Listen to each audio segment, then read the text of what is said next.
Missanelli show. We're feeling a little better today, I think.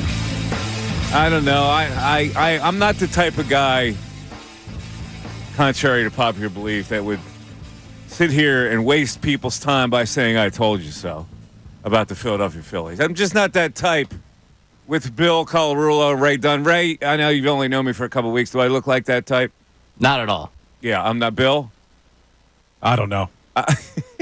I wasn't looking forward to this morning. There are a lot of people out there that are thinking that I'm going to just light up Bill for his pessimism with the Phillies. Here's why I can't do that, because I'm a pragmatist. And I know that in baseball, it could very easily turn around and they could go on a bad streak. So I'm not going to sit here and gloat that the Phillies lit up the scoreboard over the weekend against a pretty good Kansas City Royals team. They had a lot of hits, double-digit hits. I think it went 11, 18, 16 in the 3 games. Double-digit hits, scored a lot of runs. They're the best backup catcher in the league. Garrett Stubbs, 4-for-4 night, and had a chance to hit a home run off a lollipopper in the 9th inning. And the guy hit him. And Stubbs what was he hanging in there for waiting for the final break of that curveball? Yeah, how does he not get out of the way? 55 mile an hour, you got to be able to get out of the way of that and survive the at bat to try to hit a home run. But all is well. There's one little glitch here, and it's Taijuan Walker. Like before they got the Kansas City series, we're fretting, "Oh my God, he can't take them out ever again," and they may make that decision. But right now I don't know if this is going to unleash them into a torrent of offensive performances, but for the time being, it's like this is what they are. They're a team that's really good lineup, and baseball is such a long season that it has lulls, and you shouldn't take those lulls seriously when you know you have a good team. It's like against the grain of how you should be a fan. It's like, okay, they're a good team. They assembled a good team for us, the fans.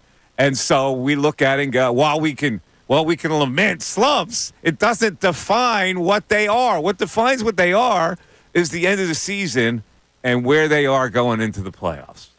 Well, I'm glad you came in here a little reserved, because I was prepared to come back at you if you were going to declare that this Phillies team is back. Because as excited as I was watching these 2 wins the last 2 days, if we're not going to overreact to 2 losses pursuant to your football mentality, hey, you can't have a football mentality, I don't think we can overreact to 2 wins. Now, it's a good start. It's certainly a good start, but I'm still looking at the big picture here, and they started the season 45-19, 700 winning percentage. June 9th hits, they're now 31-35, almost an identical amount of games. 64 games, they're 45-19. 66 games, they're 31-35. So I'm not looking at it as it was just a little slump. This is a long, long history now where we could look at this team. Which one are they? Are they the 700 team or are they the 470 team? Long slumps are part of every good team. And this is what I've been trying to tell you about baseball. Just because it's a long slump doesn't mean it defines them on what they can be come September and into the October playoffs. This is why you got to understand baseball to this extent, because it comes and it goes, even with good teams. And when good hitters are slumping all at once, it can happen. Now, it doesn't happen all the time that good hitters will all slump at once, but it does happen. And I got to be honest with you, I would be an idiot if I came out here and say, see that? Their problems are solved, because they could go into another slump. This is what baseball is, and I've been around the game and played the game enough to know that you can't overreact to when a good team falls on hard times. If they were a bad team falling on hard times, if they were a mediocre team that's falling on hard times, then I would blame the general manager and the manager. But they're not that. They're a good team, and you saw baseball is so mental that when you start feeling good about yourself, you start having better at-bats. It's really just as simple as that. For a long time, they weren't feeling good about themselves. And if you don't have the right mental framework, you're not going to be able to be a successful hitter. That's what hitting is all about. Well, let me ask you this, because you're a baseball guy. You love to say it's in your DNA, and you probably are more educated on baseball than I am.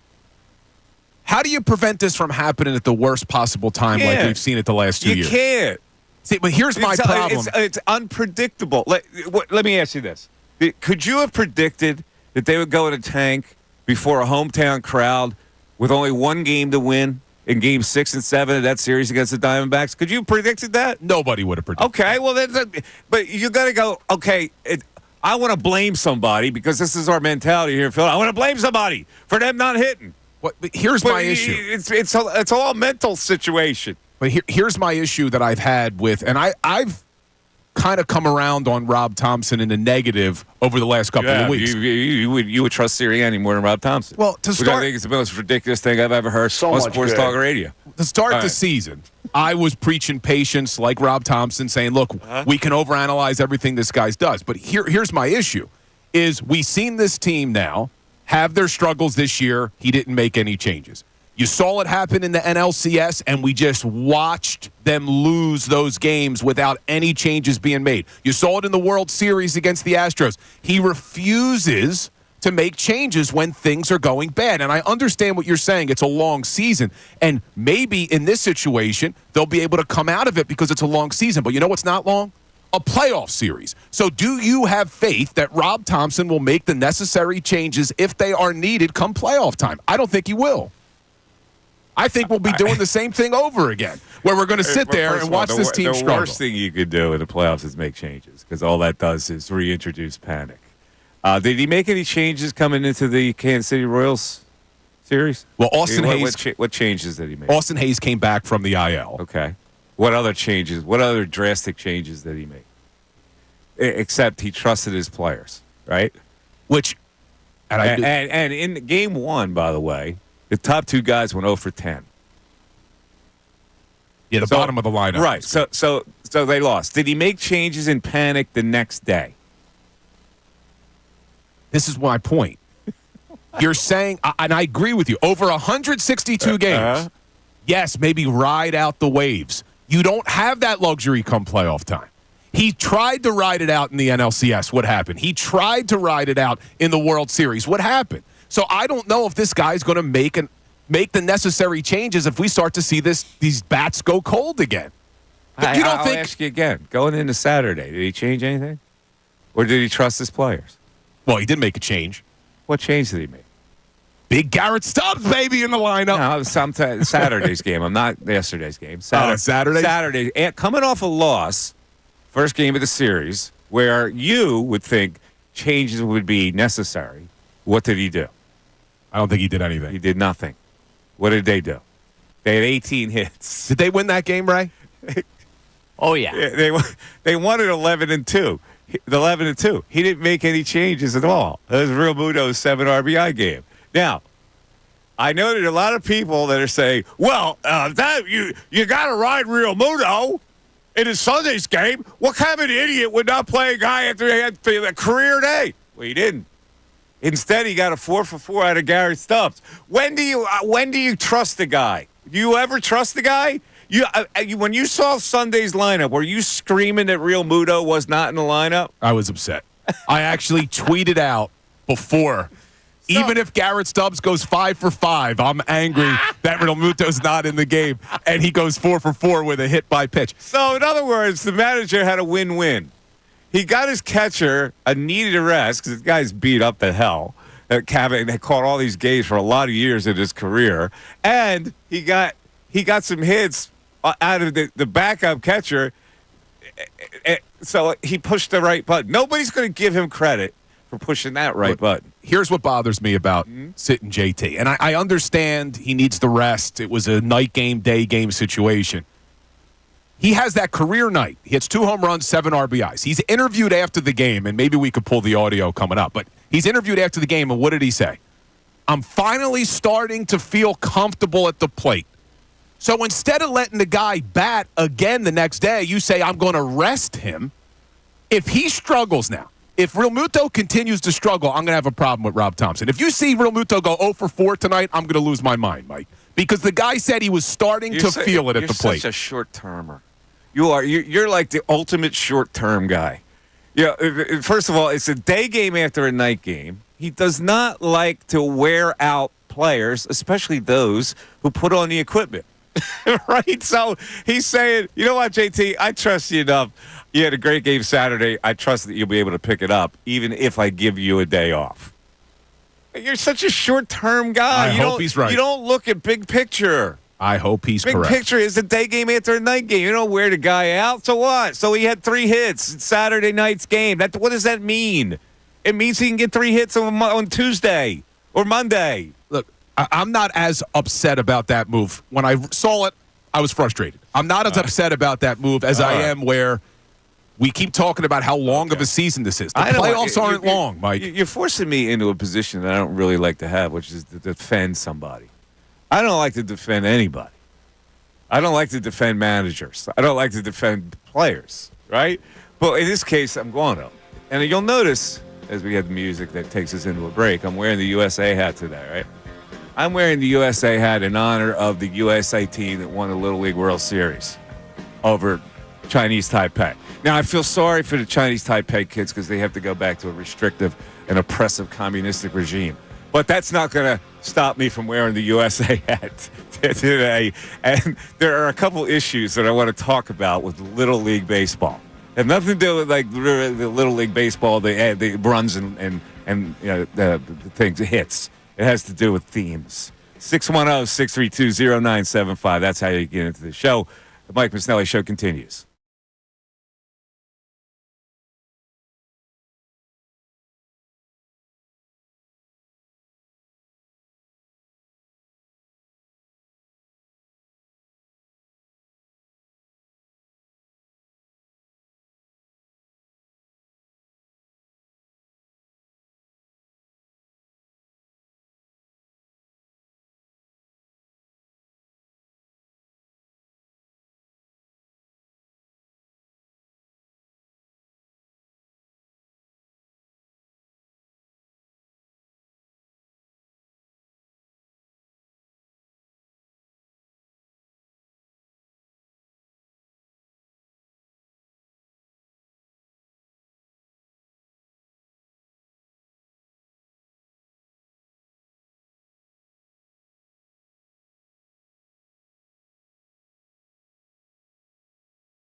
Missanelli Show. Good morning, everybody. Hope everybody had a good weekend. Phillies had a good weekend. They won 2 of 3.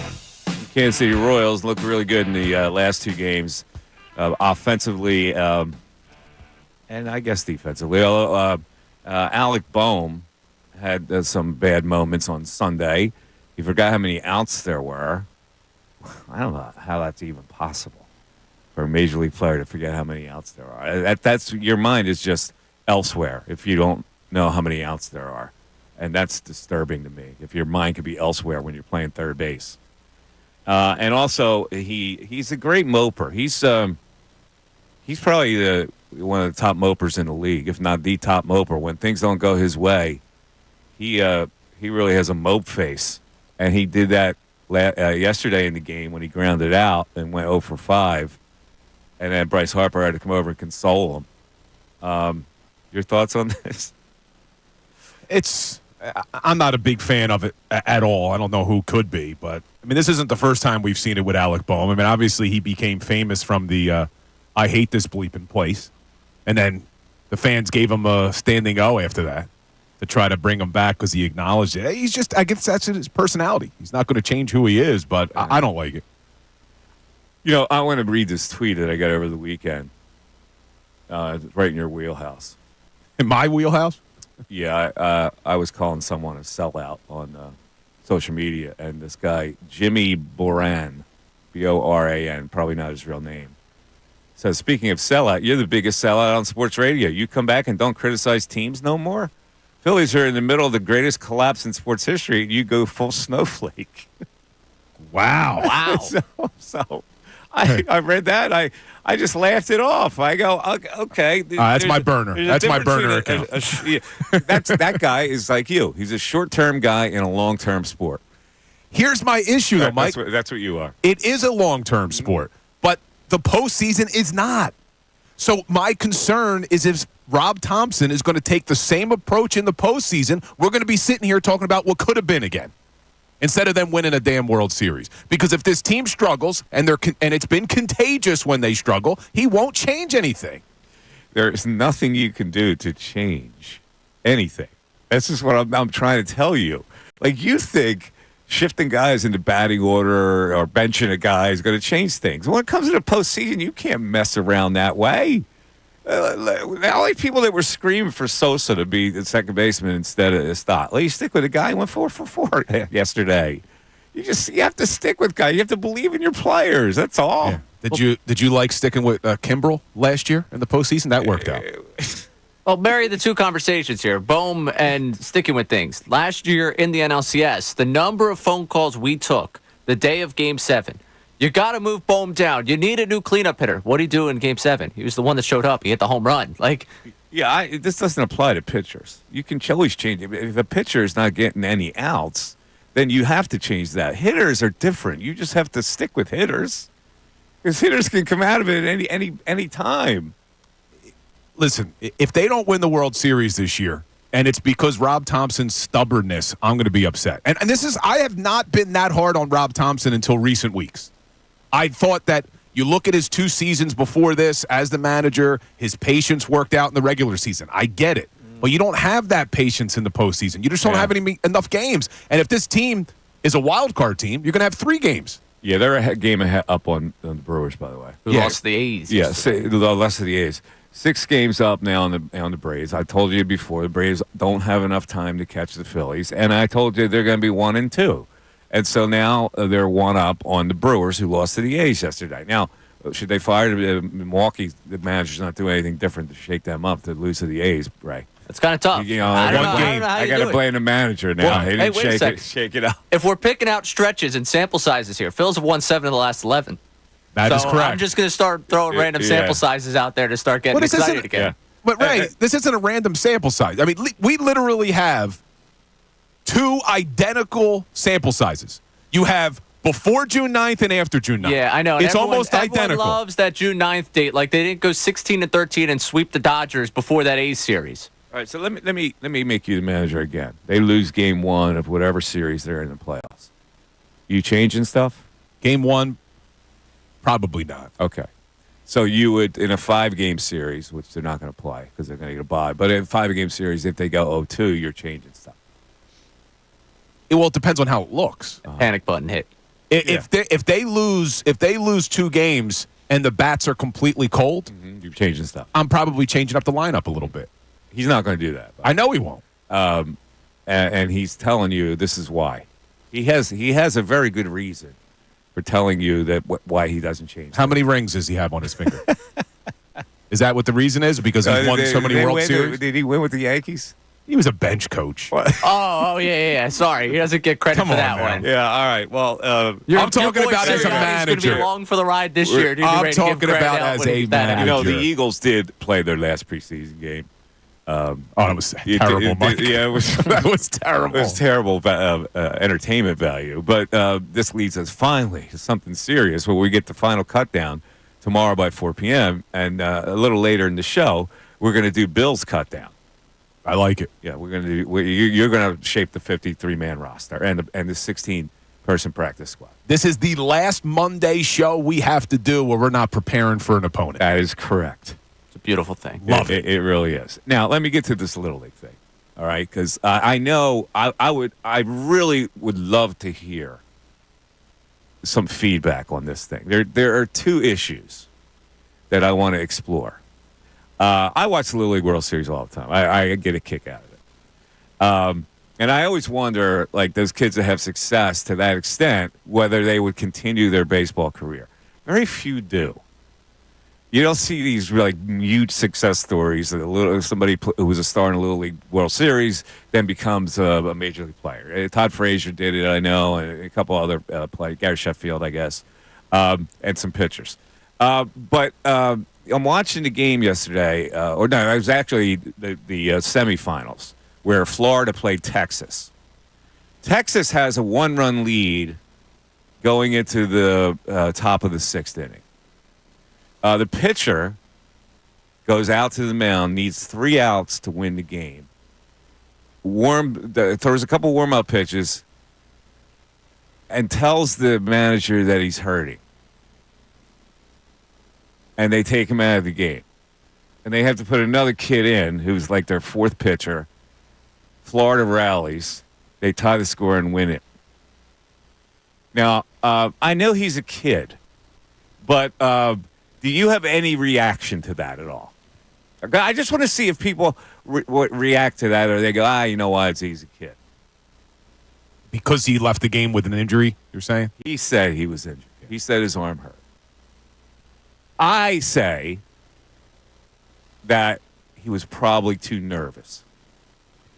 It is a huge stage for a 12-year-old kid. It really is. I don't know. I don't know what my reaction is. Here's the thing about, like, if you're the manager, how do you handle that kind of a situation? Well, you're gonna, because this not. I'm looking at the long term of this.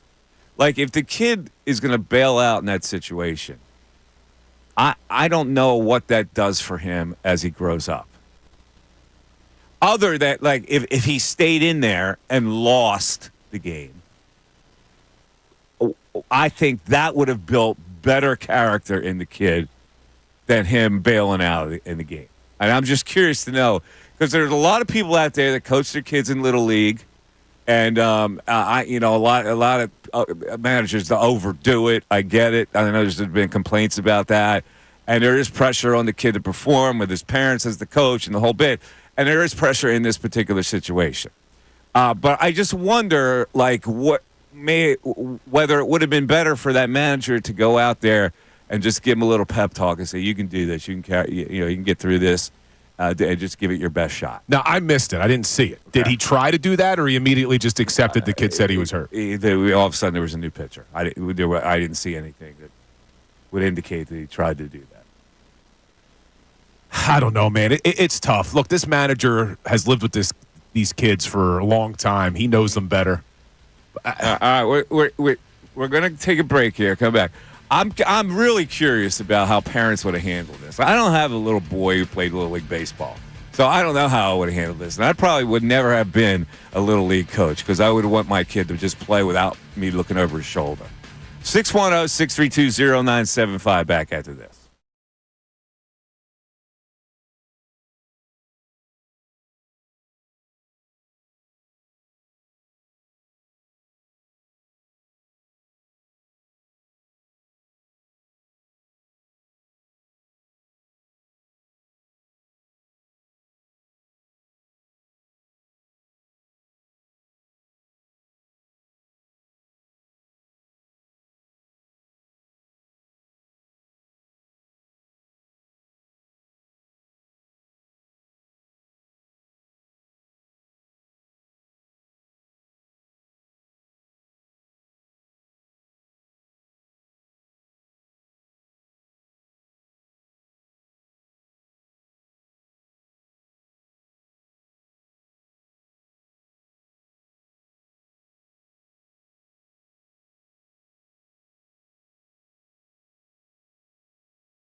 10:32, Mike Missanelli Show, 10 o'clock hour. Brought to you by Window Nation. Take advantage of Window Nation's 50% off sale on all style windows. Make no down payment, no payments, and no interest for 12 full months. Call 866-90-NATION or visit windownation.com. All right, the YouTube board is humming and the text board is humming over this topic, and I knew it would be because people are parents out there, and they have an opinion on this one way or the other. Now, there are a lot of people saying, yeah, way to go. Ripping kids is good. I'm not trying to rip a kid. I'm trying to take it in another direction. If you are the manager of that team, and I think one of the manager of the Florida team maybe had one of his kids on the team. I'm not sure about that, but in any event, most of the managers do have a kid that plays on the team, and I'm just wondering what the best way to handle it is for the kid's long-term growth. You know, I'm not trying to rip a kid. I looked at it and I said, well, it looks to me like I think he had pitched the previous inning, and he was their best option to get 3 outs to win the American champion, to get to the American championship game, or the Little League World Series game. And I'm going, oh man, I would like to have my best option out there. Maybe the kid did have a sore arm, but in the league, you can still probably get away with it, right? I don't know. Maybe I'm wrong. I'm just asking. I don't know. Looking at it from the kid's perspective, he's going to regret this. Now, maybe he was actually hurt, and if he was, then there was nothing he could do. But when he's 40, when he's sitting up there, 40 years old, thinking back to the Little League World Series, he's going to have regrets the rest of his life that he didn't stay in that game. That's the unfortunate part. But maybe it was real. Look, people on YouTube are saying they're only 12 years old. You can't rip the kids. Support the kids. I'm looking at the long-term growth. Like, he's got teammates. He's got a coaching staff. They have advanced all the way to that level. Like, this is like and I would go, if I was that kid, and it's hard to have a 12-year-old mindset, but like, I'm looking at it like, man, if he got out of that, even though he did have a little bit of a sore arm, what would that have done for the kid?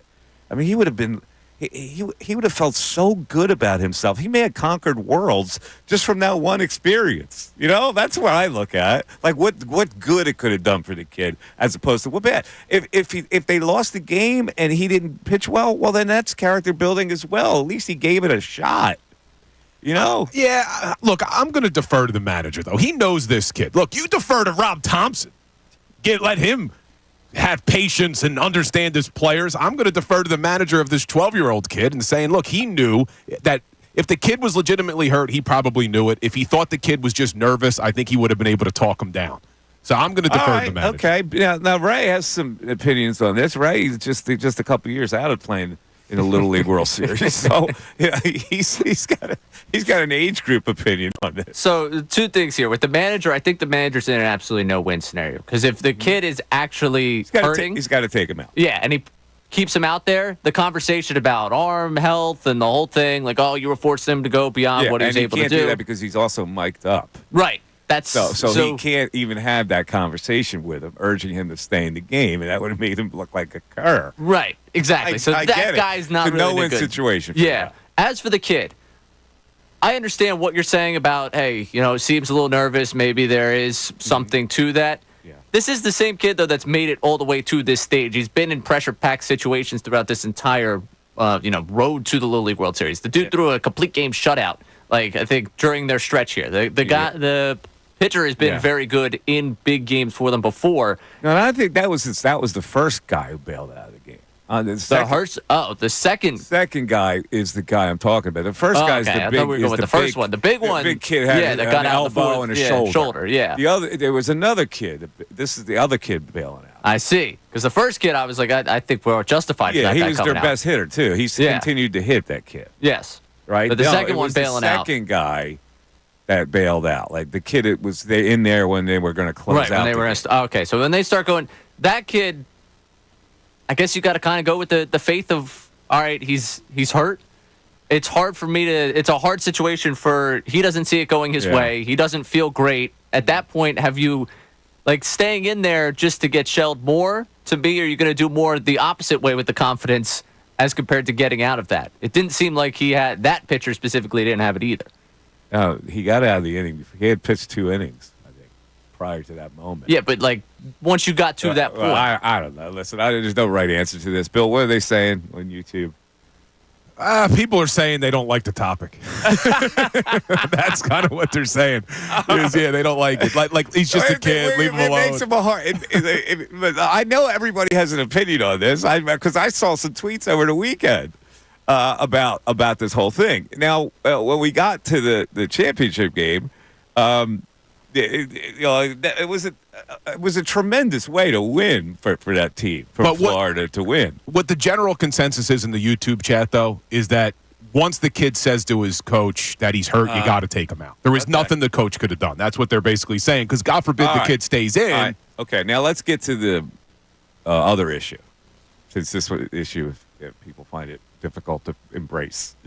The other issue is, and I saw a lot of social media reaction on this, and when I saw it, I reacted to it too. So Florida is down 1-0 in the last inning in this game, and the manager calls them in for like a little team gathering in the dugout before they bat. And Brady, we have what he had. Here's what the guy said to him. What a story it's going to be, boys, this inning. One of the first days that we got here, I came down here, a man prayed over me, okay? He saw my dad later. He said, it's already been written. We're already the champs. The Lord put it in his book. We're just going to finish the story right here, right now. Stay calm, stay composed, stay within yourself, but understand it's already been written. It's already ours. We just have to finish it here. We just have to play this inning. Understand? Yes, sir. Here we go. It's our summer. It's our game. We're going to come out on top. Are we ready? Yes, sir. Here we go. Go Pig. It is written, and they did come out on top. And so I need a holy man now to look over this show.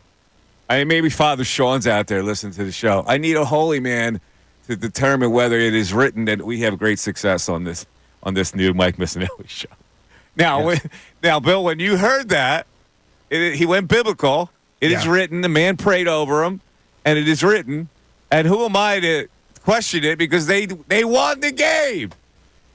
So I'm used to it, because I went to a Catholic high school, and then I went to a Lutheran college, where prayer was always a big part of our coaches' pregame speeches and things like that, where a priest would come in and bless us and do all that. So, I mean, for me, I've heard all that before. But look, he was right. It was written, Mike. They won. They did, and I can't question the will of God when it comes to a sporting event. Frankly, I think he's busy with other things. But when you heard that, what was your reaction to it? It was probably was it a cringy reaction? A little bit, but a little bit cringy. But once again, just like with the guy coming out, the kid coming out, the manager knows his team. So if he knows that these kids are going to respond to that type of speech, then so be it. Okay. Ray, your thoughts? Yeah, I'm all right.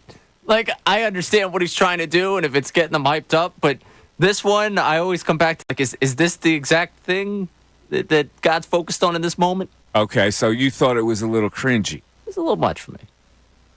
A little much. Yeah. All right. Let's go to the phones and talk to the people. 610-632-0975.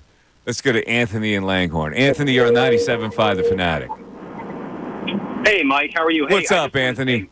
Hey, welcome back. Thank you. It's great to have you back on the radio. Really happy.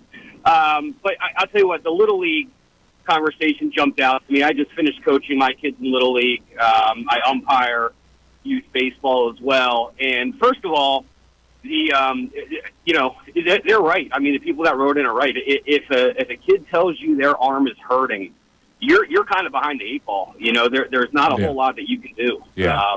It's a tough situation. Now, I agree. You can kind of push him a little bit, especially in that big of a stage, to push him and make sure that, it's just his nerves and not really, he's not really hurt. But But yeah, that's a tough situation for a coach to be in. It really is. It's probably a no-win situation. I just wonder how that's going to affect the kid. They wound up losing, and they didn't. They didn't get their chance to play for the Little League championship. And I wonder, like I don't know. Maybe it won't affect the kid at all, but I just wonder how that's going to affect the kid. I actually agree with you. And at the end of the day, a little arm soreness when you're 12 and you're pitching, it's not going to have long-term effects. So if you can suck it up and stay in there, I think it's better just from a character standpoint. And I did find it very cringy when the coach brought up the prayer. If that was middle school or high school, public school, he'd be out. He wouldn't be able to coach. Yeah, you're probably right about that. I didn't even think about that. But I don't know. Maybe we're so conditioned now to hear things that make us cringe that made us cringe, and that maybe we shouldn't have given it any thought at all. That he actually believes that. I don't know. That's why I'm throwing it out. I love to talk to people about these particular topics because people have different opinions on it, and conversation makes the world go round. So I like to throw it out to people. Oh, absolutely. And we're in the Northeast. We're not in Florida. And maybe all the parents are okay with that. I don't know. Yeah, you're right. I'd say what is it? It was like that town is like right outside Orlando. That something Mary's. What was it? St. Mary's, not St. Mary's. It wouldn't be St. Mary's. It's something. Ray, you know where they are? Mary. Trying to find it right now. Yeah, it's Mary. So the word Mary is in the title, the town. Lake Mary. Lake Mary. But there are St. Mary. No, here's the thing. You assume St. Mary when you say God's on their side. Lake Mary. It's Lake Mary. I'm from the suck it up era. So I grew up. We have 3 different generations of people here, right? And I know you were probably in the suck it up era too. Ray more less suck it up era. I'm from the area. I had old school, older coaches, not parents, who would spit some tobacco juice on it. I had those type of coaches, right? And suck it up. And the world has changed. I get it. The world has changed. I mean, I remember pitching at Little League. I was a pretty good Little League player, obviously, and I was the pitcher shortstop, and I pitched a game. I had 102 fever, and I couldn't even fathom not playing in a game. And pitched with 102 fever. I have Michael Jordan here playing the game. But, it's just the eras are different, and I wonder if we coddle kids too much now. It's possible. I mean, look, I was probably the last of the suck it up generation. I remember being at practice, high school football practice, getting hit. I'm like dizzy, my nose is bleeding, and it's like, come on, suck it up, get back in. It's a suck it up. But I don't know if that's necessarily the right way to approach things. No, it's probably not. I mean, I don't know. This is this topic that's I could go on one side or the other. I understand that kids are different these days. I understand the coach couldn't have done anything about it. But I just wonder for the overall growth of the kid whether it helped him. You got to defer to the manager. He knows the kid better than us. Let's go to Nick in Lumberton, Texas. Nick, what's up, buddy? Now, do you have some interest in this Texas team? Oh, absolutely not. I'm originally from Boyertown, man, but I got my family out here. Okay, all right. Yeah. Real quick, Mike, glad to hear you back, man. I mean, I go back with my dad. My dad and I would listen to your show on the way to, Little League or, practices and games and stuff. So, I mean, it's good to hear you back, man. Thank you, buddy. I appreciate it, Nick. Yeah, absolutely. But, I mean, and that leads way, into this conversation. I mean, I think the kid needs, all honesty, needs to grow up, man. You know what I mean? No, I'm just kidding. I think in that situation, I mean, you got to approach the mound, and it's really just, you got to at least try and, gauge where this injury's at. How severe is this injury at, because, I mean, you guys talked about it. My dad, he coached my Little League team, and it was very much suck it up. I mean, listen, I guess you can't force a kid to pitch if he doesn't want to pitch. You can't. So I get that part of it. I just thought, I felt bad for the Texas team. I really did, because now they had to throw a kid in there who probably wasn't ready to pitch, and he gets in there and he loses the game for him. Yeah. I mean, in that situation, man, it's ticky-tack. I mean, it definitely would build character if the kid would tell himself, oh, man, I'm in this situation, big stage, later in life, I'm glad I stuck with it. If he lost the game, but he still was arm was kind of hurt. I don't know. It's tough, man. It is. There's no right answer, but I just wanted parents to comment on what their perception would have been with this. Yeah, I mean, no, I agree with you guys, but hey, man, go Phillies, go Birds. There was some sign of life these past couple days, but All right, Nicky, you got it, buddy. Coming up in the 11 o'clock hour, it'll be Bill's cut down time. Now, Bill, I've got some information from the people that cover the team and who they would cut, but you could be different. Yeah, from what your observations were. You mentioned McClain's. I haven't seen McClain's 53, so I don't know if mine is going to match his or now, not. Yeah, Jeff McClain covers the Eagles for the Inquirer, and he's got his final 53-man roster prediction. When you looked at the last game, Bill, who stuck out to you? Anybody that stuck out that you said, yeah, that guy makes the team now? Makes the team now? I would probably say the safety, Tristan McCullum, who had a shot before, but he played well. Nobody really played that well on that Eagles team. But McCollum, I think, really stood out, and especially with Sidney Brown probably starting the season on the PUP list, physically unable to perform list, it leaves a roster spot for McCollum. Okay. All right, so we'll go over all that in a little bit. Again, if you're a parent, we have some text. All right, good. We have some text on this. Because this is where people like to throw it. They're unabashed when it comes to text and YouTube comments as we're talking about this. So what are the text people saying, Ray? Paul in Glenside checking in. As a pitcher's father that went through Little League, travel ball, college showcases, just completed his college career, if I'm his manager, my son is facing at least one more batter. So you say, give it a shot. You tell the kid. That seems to be what Paul's going for. Okay. Here's the thing. The manager, I don't know if the assistants are mic'd up. The assistant coach has to do that conversation, so nobody can hear what he's saying to the kid. You know what I'm saying? Yeah, no, I get what you're saying on that one. So you just go, okay, your arm star, I get it. I think you've done a great job for us. Can you just give us one hitter? Can you have enough? You have to give us one hitter. And then I'll have some Mikey warm up or whatever. Give it a chance to warm up. Can you do that for me?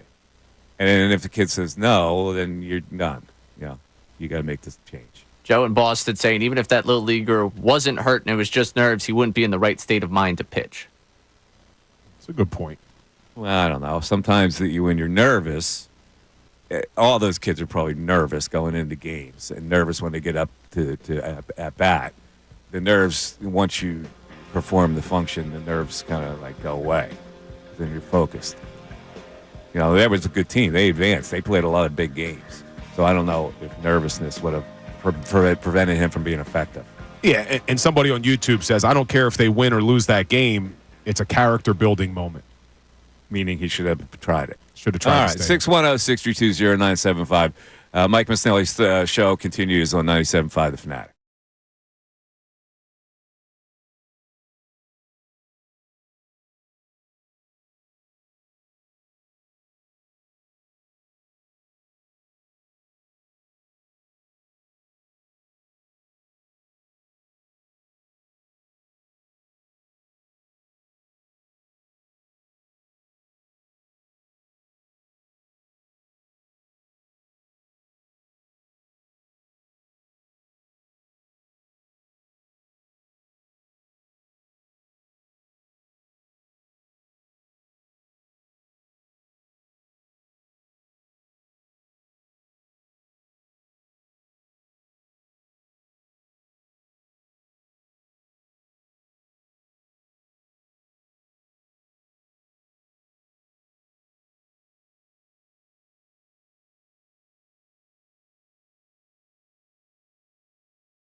Everybody, and we got Eagle football that's just upon us. God, I can't wait. This is ridiculous. These days that go by so slowly until we get to football, the actual football. Speaking of football, we're going to talk some football in this hour. And there are a lot of people that are saying that this is a bad topic, that this Little League thing was a bad topic to talk about. It's not a bad topic. It might be an uncomfortable topic for you, but it doesn't necessarily mean it's an ass topic, right? Because here's what I know. Almost everybody who's listening out there has a kid who's played Little League Baseball or has helped coach a kid in Little League Baseball. And this is an issue that if they were presented with it, I'm just curious to know how they would handle it. Unfortunately, I have never been that person, right? Did your daughter play sports? My daughter was a dancer. She didn't play sports, but I never had a son to play Little League Baseball. Therefore, I'd never had a chance to coach. But what if your daughter, right, in one of her big dance recitals, one of the most important ones, she tells you her ankle's hurting her, and she thinks she's going to sit it out. Oh, I had that conversation with her prior to a dance recital, like when she would be nervous about it. Yeah. I would always have that conversation with her, and she always attempted it, and she was good, really good at it. So she knew she was good. And I'm thinking these kids know they're good, that if fear overcomes their physical malady, that maybe it's better to just proceed. I don't know. That's why I haven't coached kids, so I don't know. But it's not. To me, it's an interesting topic on how the people would handle it. Again, I'm separate from it. I'm not including myself in this conversation because I have no skin in this game. But that's why I brought it up. But let's bring up some Eagle topics here because, Bill, this is your wheelhouse. And they have to decide the 53-man roster. There's also a bigger conversation when it comes to the Eagles involving Howie Roseman, which we'll get to in a second. But for the time being, I want to know if you agree with the consensus of what the 53-man roster is going to be. Consensus being what I've seen from a couple of people that cover the team that have, pretty much narrowed it down and given their rationales why certain guys won't make the team. Certain guys will make the team. Certain guys will be on the practice squad. So we'll start real easy on offense, and we'll go with the quarterbacks. Jalen Hurts, Kenny Pickett, Tanner McKee, and Will Grier would be cut and not put on the practice squad, according to the people that cover the team. The only issue being whether Kenny Pickett will be the backup, and it looks like he will be. Yeah, I agree with all of that. I wouldn't be surprised if Will Grier somehow joins this coaching staff. I think that was part of the reason why he came here. He followed his buddy in Kellen Moore. He was in Dallas when he was there. Yeah. But, yeah, that's an obvious one. Those three are their quarterbacks. With Pickett as the backup. Running backs, Tyrion Davis-Price has flashed a little bit, but the consensus is they will only keep 3 running backs, Saquon, Kenny Gainwell, and Will Shipley, the draft pick, and maybe they get Davis-Price on the practice squad. Do you agree with that? Agree. Totally. That's definitely how they're going to go. How about Will Shipley didn't even dress for the 3rd preseason game, which signals to me not only is he making the team, obviously, he's going to be a part of this offense. Because why not play him in that 3rd preseason game if you're not planning on using him? Yeah, you're right about that. Now, I was reading social media, a lot of people stumping for the return of Boston Scott, who just got released by the Rams, I guess. Yeah. Boston Scott. He's not coming back. Not coming back? No. Okay. A lot of people love themselves some Boston Scott in this town. Giant killer. He's like right up there with Paul Reed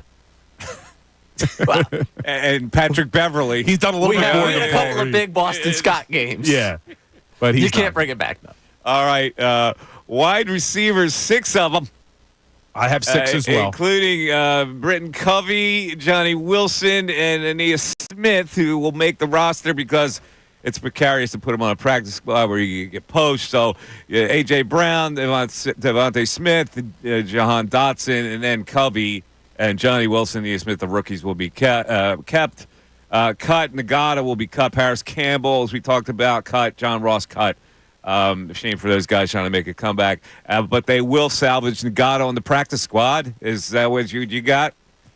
Yeah, the surprising one there is that Paris Campbell, who a lot of people had high hopes for when he was signed, isn't going to make the team. And I agree. I have the same 6, and I think Nagata probably will be put on the practice squad. I think they're high on him, but I don't see another team signing him. All right, tight ends, only 2.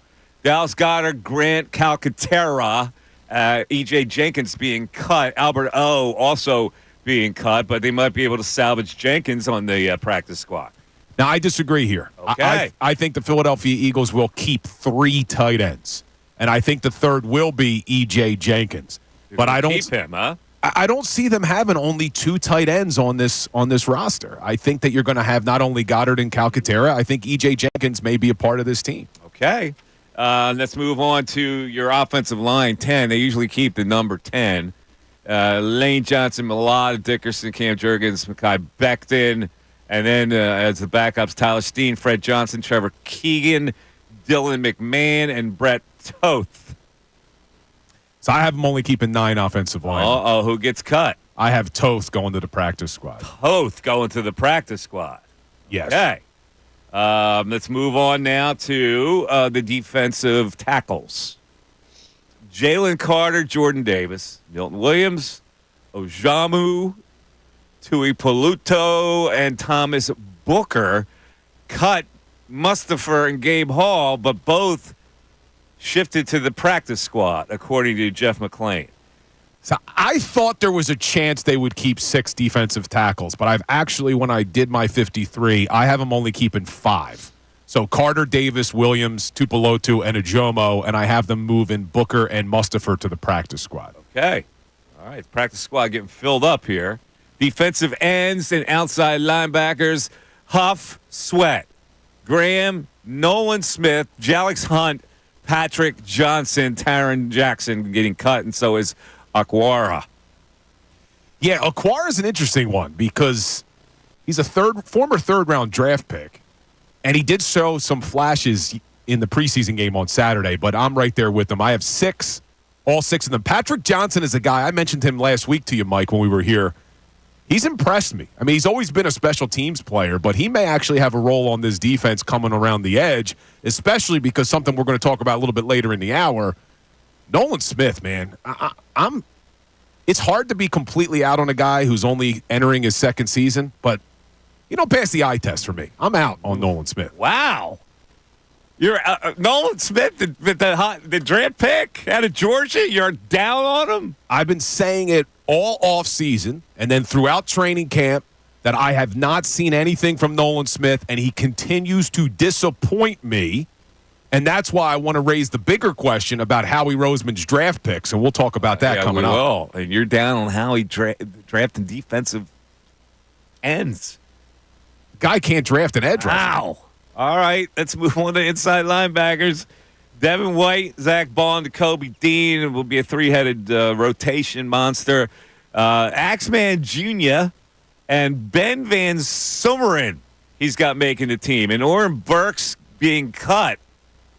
Yeah, I'm right there. I got the same 5. Ben Van Sumeren, very good special teams player. So I think he'll make the team over Oren Burks. Although Burks, who was hurt for a lot of the preseason, he looked good too. But I don't see them keeping more than 5. So all right, now Burks he's got cut. Brandon Smith on the practice squad, but not with Burks being totally cut. He's got Burks getting to the practice squad? No, he doesn't have Burks going. Yeah. He's got Brandon Smith going to the practice squad. Yeah, I think Burks will get signed somewhere. The guy's played enough games in the NFL for the 49ers, so. Cornerbacks, Darius Slay, Quinion Mitchell, Isaiah Rodgers, Cooper DeJean, Keely Ringo, Eli Ricks. Solid 6 right there. Josh Jobe and McPherson being cut, but both of them going to the practice squad. You agree? So this is where I'm different from a lot of people.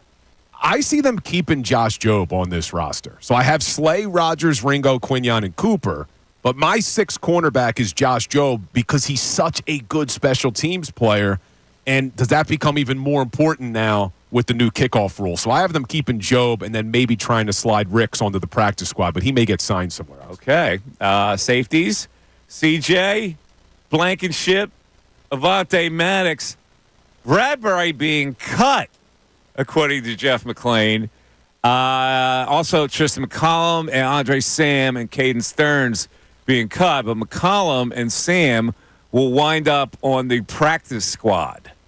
So I have them keeping 4 safeties on the active roster. With Bradbury being kept. Bradbury getting cut. Oh. So I have CJ, Blankenship, Avonte Maddox, and Tristan McCullum, who I told you right before the break I thought really impressed, was the only defensive player who impressed me. Sidney Brown will start on the pup. Bradbury hasn't played that poorly. He seems to have grasped that kind of a role at safety. You still say cut, huh?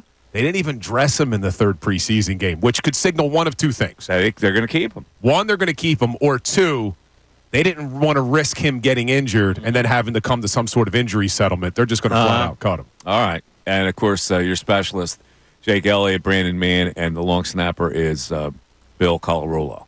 I could do it. Who wanted to be a long snapper in the NFL. I was a pretty good snapper. Never made his dream.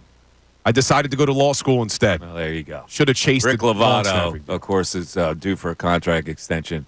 How much do they pay a long snapper? No, he got an extension this offseason. They took care of all their he's in specials. the final year of his contract. I thought they took care of him this summer. It said he's in the final year of his contract. Hold on. They took care of Elliott and Braden Mann. I thought they took care of him. I can only go by what's written here by Jeff McClain. Lovato is entering the final year of his contract, but I don't think Roseman will fool around with that scenario. In other words, it's pending. Over $1 million for a long snapper, by the way. Is that right? If that's what I got. Over $1 million? Here. On March 12th, 2024, Eagles agree to terms with Rick Lovato. So did they just sign him to a 1-year deal? Maybe. Yeah, a 1-year extension. They entered into a 1-year extension. Okay, I remember they gave him a new deal, but it was only for a year. Should probably go year to year on a long snapper, shouldn't you? Probably, yeah. Remember Mike Batram? What was his name? Is that his name? Bartram, there it is. Yeah. Yeah, he would snap it in the mailboxes. Yes. Yeah. Or through school bus windows. Yeah. He caught a couple touchdowns, too. 632-0975. From the other side, Bill Colarulo takes apart Howie Roseman's drafting of outside rushers. That's coming up.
You get in. It's 610-632-0975. Phillies winners of 2 in a row in Kansas City. Handled that team pretty well. Kansas City looked feeble against the Phillies in those last 2 games. And then tonight at home, they get back home. FS1 game tonight. Phillies-Astros. Phillies a whopping -165 with Zach Wheeler going against Ronel Blanco. He's not that bad. But you like Wheeler to get a W for a change tonight? I think he does. And on FanDuel, it's at -174. Really? Well, So they definitely think the Phils win big tonight. Yeah. Ronel Blanco's ERA on the road, however, is 2.70. You going to? I'm going to take the Astros plus a 1.5 tonight. You starting I Garrett think Stubbs? the Phillies win 3-2. You starting Stubbs? I'm not starting Garrett Stubbs. Listen, over the weekend, Put him at DH. there were 2 major questions that Philly fans had that I noticed on social media, and one was Taiwan. The obvious one is Taiwan Walker. I can't come back with Taiwan Walker because I don't see any redeeming value in him. His velocity continues to go down, and when that happens, I go, there's nothing he can do to, unless he throws a splitter on every pitch that's active that you can't hit. He can't do anything for you. So my problem is who would I have replacing him? Colby Allard? He looked all right yesterday. He looks all right. I can't stand pitchers like that. I hate them. Eventually, you're going to get clipped when you throw pus like that. I just don't. But I can't come back with Taiwan Walker. I don't care how much he's making, what kind of contract. He has reached a wall. He has hit a wall in his career. And I see it happen with a lot of pitchers. The velocity goes down. There's no way to get that back. He needs an offseason of strength work to try to help them next year. I doubt that he'll even get that chance, to be honest with you. I hope not. I don't want to see Walker ever again. Please, no more. Yeah, I'm begging you just can't send him out anymore. First of all, it's a homestand. The crowd doesn't have any patience with him, and that makes it worse because then he'll start squeezing, hearing that negative reaction. So I wouldn't put him out there again. Now I don't know what to do with him. You release him now? I wish I had an alternative, but they don't have any alternatives. Another IL stint? Looks like that blister's back, man. Maybe the blister's back. Maybe an IL stint. And the other thing was JT Realmuto. See, this is what separates Rob Thompson from what you want him to be. Rob Thompson shows his hand all the time. He said, okay, that Sunday is going to be a day off. I don't care what you do on Saturday. Because to me, it's going to be more beneficial for you to just sit on a 3-hit night instead of you grinding out a day game after a night game. Because that day game after a night game is going to make it worse for you for the next week. That's what you don't see that he does. That he protects his players in order to get the best performance out of him. You might not agree with it, and I'm not trying to be a proponent of that type of managing. I'm just saying this is what he does, and I think players appreciate that. We'll see if it works in the postseason, man. That's all I'm saying is yes, over a 162-game season, maybe you could be patient. I just don't think that this patience is going to work in a short series if these bats go cold again. So, look, I can get behind the Realmuto. I was upset when I saw it. My reaction at first was he just had a career night. How do you put him on the bench? But I can understand. Now, he usually I don't think has, you understand that until you heard me today. Well, I had because you react like everybody. Well, kind of a bonehead won't play a guy who's got a hot bat the next day. Well, a bonehead who realizes the guy's a catcher. Well, it wasn't just that he had a hot bat. It was that Realmuto has been struggling, and he said he was starting to feel comfortable. That was my issue with it is now you're going to sit the guy. Doesn't he usually have Stubbs catch Nola? Isn't that usually how he sets it up? Does a lot of Sundays. The Sunday special of having Stubbs out there is pretty normal. I would listen on Sunday. Like if that game was a night game yesterday, Realmuto probably would have played. Yeah, if they're Sunday night baseball, there's a chance he plays. But it's tough. It's tough to recover when you're a catcher. Go back to something you just said, Bill. Mm-hmm. If the bats go cold, isn't that inherently a player issue and not a manager's issue? Like you're talking about, well, if the patience wears out or they keep being patient, if the bats go cold, that's an issue. No, the issue is still the players. It's not the manager. It's the fact that the players aren't doing their jobs. I agree with you, but at the same time, are you okay with Rob Thompson doing what he's done the last 2 seasons, which is, yeah, it's on the players, but I'm not going to make any changes, and then they don't win the World Series? Don't you have to make a change? Don't you have to try to do something to spark your team? You just leapt a lot of steps there. I'm not making any changes, and then they don't win a World Series. A lot has to happen in between those two things of not making changes. You're assuming that things will change for the better if he changes something. And what I'm telling you is that doesn't necessarily apply in baseball. It just doesn't. Like a guy who sees himself being dropped in the order, to me, makes it worse for the guy. Because the manager is then telling you he doesn't have confidence enough in you to hit. And you take that with you in the game. Like your football mentality is, well, my manager just showed, like, I'll show him. That doesn't apply in baseball because baseball is too mental for that. Baseball is more chess than checkers. It's just, we've seen the story before. That's the only problem. You saw the bats go cold in 2 of the biggest moments of the last 2 seasons. Assuming that had he changed something in Game 7, something different would have happened. Well, couldn't have got any worse, right? I mean, that's my thing. It couldn't have got any worse than what you saw. It couldn't have got any worse because they wound up losing the game. But when you're like at the start of the game, you're not anticipating it's going to get worse. You're just trying to believe in your players at that point. The biggest problem with Rob Thompson critique right now is how outcome dependent it is. Because there's no one today. Outcome dependent. There's no one today saying, you know what, Stubbs. Yeah, you were in there. He made the good move. He gave a guy a chance. The guy came out and he got JT a rest. So, like, it was a win-win. But people aren't going to give him accolades for that. They're going to wait for something bad to happen and go, see, that idiot. Like, I just don't understand. The guy is about as level-headed a manager as you could ever have, who's up front with his players, who doesn't, like, jerk them around, and he makes them feel comfortable. To me, that's the best way to handle a Major League clubhouse. It's like Charlie Manuel did. And the patience with Bohm yesterday is his way of doing it. Bohm, I'll be honest with you, it's frustrating when he grounds into a double play, goes out in the field, and you could tell that he's already taken his at-bat out there into the field with him. Yeah. But Thompson realizes, hey, if I start punishing this guy, I'm probably going to lose him more mentally. You know, your mind might jump to, Bohm's got to sit down there. You got to get Bohm. Like, his head's not in there. And it's the same with Castellanos. He must know something about Castellanos that if he gives him a day of rest, it's worse for him. Yeah. But isn't there a difference, though, between patience and stubbornness?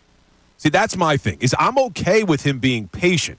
But you've seen other managers in the postseason, in big moments, shake up the lineup to try to spark something, and it does work. You're never going to get that with Rob Thompson. If this team doesn't just get out to a big lead and win every game to a World Series without any adversity, they're not going to make a single change anyway. I don't know if that's true. Like you say it, and I'm not so sure that's true, that other managers make changes, and it always helps. When the Diamondbacks were down 2-0 in that series, did they make any changes? I'm only asking. I don't know if they did or not. Or did he say, I believe in you guys, and we're going to continue to do it this way? I don't know. Right. Do you remember what the Diamondbacks manager did in that series? I think the way they pitched him changed, but I don't think that was necessarily like. Did he change his lineup? Did he react being down 0-2? Tommy Pham got sat in one of those games, came back and hit a home run later on in the series. I think it was one of the changes that they made. Yeah, but we're talking about Tommy Pham. You know what I'm saying? Yeah, I got you. Like, he's got choices when it comes to Tommy Pham. The Phillies don't have it's not like a he lot sat down Corbin lineup Carroll. choices. The Phillies are a good straight-up lineup. They don't have to worry about the Tommy Phams of the world. I'm just trying to think. You asked me if there's any changes. I'm trying to go back to the trying series. to yell at you. I'm just trying to say Tommy Pham. Like, come on. I would run him out of the lineup too if I was. But he did something. You're not going to see Rob Thompson do anything. You will not see him do anything. He's got Tommy Pham playing in that field. Maybe he does do something. 610-632-0975. We're back after this.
To Mike Missanelli Show at 97.5 The Fanatic. All right.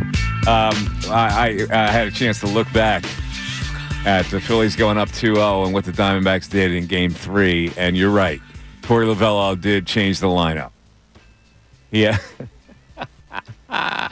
Bill's just like licking his chops here. All right. So Game 3 where they went down 2-0. It was Carroll, Marte, Pham, Walker, Moreno, Gurriel, Thomas, Longoria, and Perdomo. He changed it in Game 3, and Marte leading off with Carroll in the 2-hole. Moreno up to 3, and Walker, Pham down to 5. Gurriel in the same slot, Longoria and Perdomo. So he did change it up a little bit. All right, you happy? And then he proceeded to change it up again on Game 4 when they came back to Philadelphia for Game 6. Because you could look at Game 2, they faced Aaron Nola. They had that lineup. And then Game 6, they come back to Philly, and they change up the lineup again against Nola. They had lost Game 5. So he pressed the right buttons. You're never going to get that from Rob Thompson. Good or bad, you're never going to get it. All right, there you go. So there's a case for being made for changing the line. But again, we're talking about a different team. The Arizona Diamondbacks were an upstart team with some young players in there and some aging veterans that maybe you do that with. I don't know. The Phillies were a much better team than the Diamondbacks. So if you're the lesser team, it doesn't hurt you that much to change it up. It can only help you. I don't know. I think that's the weak response. I think it's a really good response. I think Ray, it's a solid response. Come on, Ray. Come to this side. No. What world am I coming over to your side on this? The same world that has watched this great Phillies team fall apart in the playoffs 2 seasons in a row. Now, I will not credit the Phillies for collapsing against the Astros. I think the Astros were a better team. But last year, the Diamondbacks being a subpar team, you saw it once. Thompson didn't do anything different. You saw it once. Well, even against the Astros, he didn't make any changes. So to Mike's point, but you said you're not going to put any credence into that in this argument. So we're talking one series here, and you prefaced your own statement with if the bats go cold. That's putting it on the players. But wait a second. I did, but now I'm going to reverse for a second because Mike just made the point that the Diamondbacks being the lesser team against the Phillies, they had nothing to lose shaking up the lineup. Well, what about the Phillies being the lesser team against the Astros in the World Series? Why didn't he do anything there? Michael? Because I don't know. The Astros had a really good pitching staff. A bit of bullpen was unhittable. Nothing to lose. Nothing to lose, you just said. All right, so let's look at this series now. Okay, the Phillies are up 3-2. You're not going to change it in Game 6, right? Am I right? So Game 6 comes along, it's home. You're not going to change the lineup. You're coming off a win. You're not going to change the lineup, are you? Just no, you can't. Amuse me. Yeah, you can't. Now you go into Game 7. Are you going to introduce panic in Game 7 by changing things around? In Game 7 at home, where you're feeling comfortable, you're telling me in that game you would have changed something? I mean, let's be sensible here. I want to make you the manager. Well, what game you would have was it? changed something in Game 7? Refresh my memory. Was it Game 6 or 7? He did not pinch hit for Rojas with the bases It was loaded? Game 7. Game 7. Okay. So I would have done that. I'm talking about the line. You're talking about these lineup changes. I'm just talking about doing something. So to your point, let's go to the World Series. I'm asking you doing something. We'll talk about Game 7 for a second. If you are going to start that game with the same lineup, and I'm not going to go back and say he shouldn't have done that because you're right. They had only lost 1 game at home. But you can't just keep this patience, sit on your hands, and do nothing. And to your point, you would agree with me. When Rojas came to the plate with the bases loaded, he should have pinch hit for him. There's no question that was a blunder. That was a mistake. No, it's his mentality. This patient mentality. Because he pinch hit it for Rojas later in that game. He did pinch hit for him later in the game. He's reasoning that it's too early in the game for me to pinch hit. It was the 4th inning. So he said, I need the defense. Now, to me, that's wrong because you had Pache who would have played. Pache's not as stiff defensively. That's why that move was wrong. That move was wrong. Constantly bringing Kimbrel out of the bullpen was wrong because it's just the way he's always done it. And you like that. You like that he's a consistent manager. When it comes to pitching, I told you, I have a different hitters I don't like to disturb. Pitchers, if you're not getting the job done, then obviously you got to change it up. Wait, can we humor the World Series thing for a second? Go ahead. All right, so they get no hit in Game 4. Yes. Game 5 comes around. The lineup remains the same. So please, feel free to give me where you're making the change of Schwarber, Hoskins, Realmuto, Harper, Castellanos, Bohm, Stott, Segura, Marsh. Reshuffle that.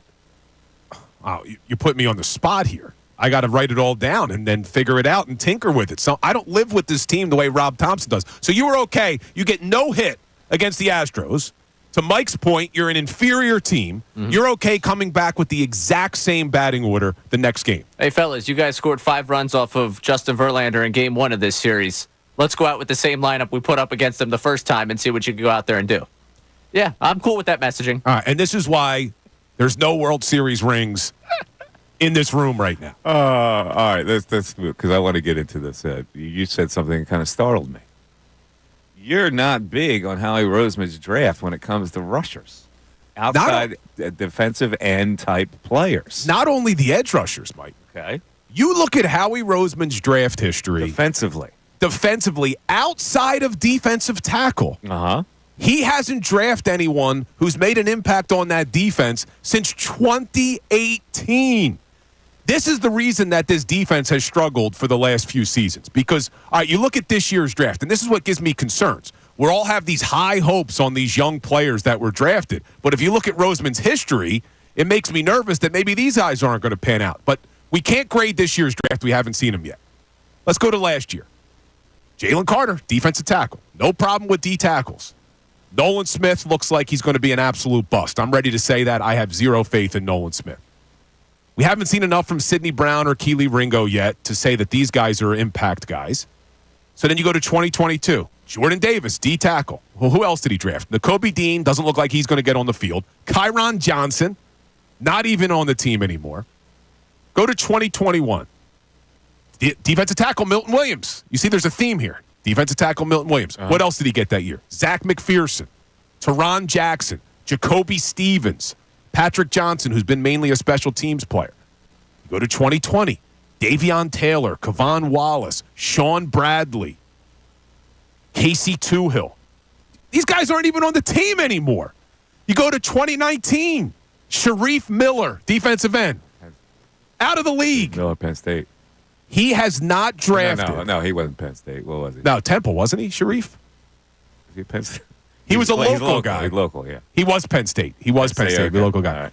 You got to go all the way back to Josh Sweat and Avonte Maddox being drafted in 2018 to find a non-defensive tackle that Howie Roseman has drafted that is making an impact on this team. Now, maybe that will change with this new draft class that came in, but it's making me concerned because this guy can't draft defensive players. Wow. Now, you realize you're going headfirst into a tsunami here with Howie Roseman and the way he's perceived right now by the Philadelphia Eagle fan base. He's Howie hero. Howie does a lot of good things. The Jahan Dotson trade was a good move because the wide receiver market exploded. I actually did a tweet about this weekend. You look at a guy like Darnell Mooney, for instance. Darnell Mooney got signed by the Atlanta Falcons this offseason. His cap hit the next 2 years is close to $22 million. Dotson's cap hit the next 2 years is $4 million.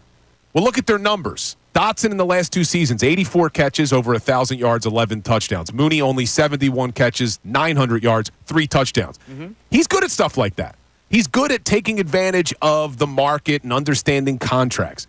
When it comes to defensive players, Howie Roseman does not have an eye for evaluating talent outside of D tackle. And you look at that defense last year, you can't succeed in a salary cap era by constantly trying to sign free agents and making trades on the defense. You have to get your draft picks hitting. They got to be able to play and contribute on their rookie contracts. That's 4 years, and that's where I have my concerns with this defense. We just got Matt Menard just dropped off the top 100 list from ESPN. Yeah. Top 100 players. There's only one Philadelphia Eagles defensive player coming in at number 100, and it's a defensive tackle, Jalen Carter. The guy doesn't draft non-D tackles. Wow. What an indictment. It makes me concerned, Mike. It should be, because you laid it out very well. You're right. He has not had a lot of success, which leads me to believe, like, what are they going to be this year on rushing the quarterback? And so we're putting all our stock in the Huff at this point. Sweat has been inconsistent. I don't know what you're going to get out of Brandon Graham. I mean, you know what I'm saying? They don't look like a team set up to get a lot of heat on the quarterback this year. They needed Nolan Smith to take that leap, and I'm just not seeing it at all. And to your point about Josh Sweat, you go back 2 years ago when he had double-digit sacks. He only played 587 snaps. Last year, they asked him to play over 800 snaps. He goes the final 8 regular season games without recording a sack. I'm shocked that they brought him back. I really am. This is going to be an issue this year because Reddick. I think it is. It is going to be an issue. But you got him winning 13 games, so I don't know what kind of an issue it's going to be for you. I thought when I predicted those 13 wins, I thought Nolan Smith coming into his second year was going to take that leap, and I haven't seen it. The fact that he's going up against second and third string offensive linemen and can't make a damn impact on that defense, I have my concerns because you're looking to replace Hassan Reddick, not only his double-digit sacks 2 years in a row, but over 800 snaps both years. Where are those snaps coming from if it's not Nolan Smith? You are going to get all kinds of heat now on the text board and on the YouTube chat ripping into Howie. Howie riding high right now. He's on the horse. He's going down Broad Street. Look, the defense was where it was last year because of Howie Roseman. It wasn't Sean Desai. Now see what he's doing, right? It wasn't Matt Patricia. He's trying to slide out. I'm not trying to slide out. I'm saying that Roseman was the reason that defense failed last year. Stick to your guns. How did I not? No, you're right. Yeah. That's messing. I'm not. Relax. You get me all worked up. I'm not messing you. This is sport for me to get you worked up. Yeah, this is all sport. We're going to talk about this because I want people to really examine this here. And when you evaluate the general manager. But I also want to get to college football started. So let's stay with the theme of football. Georgia Tech wins in Dublin in an upset. They beat Florida State. Now, I am not a Joe Tessitore fan. You don't like him? I'm not a fan. I don't like guys that, there are two schools of thought when it comes to this. A guy that brings you the game straight, which is like the Al Michaels way. And then there's the over-the-top, like the Tessitore, Gus Johnson types. I don't know where the public – I think the public goes more along those sides. They like the Tessitore, Gus Johnson type of broadcasting. So I want you to hear this call of the game-winning field goal. Georgia Tech, no time left on the clock, gets a 44-yard game-winning field goal. And here's the call from Dublin. 44 yards away to do it.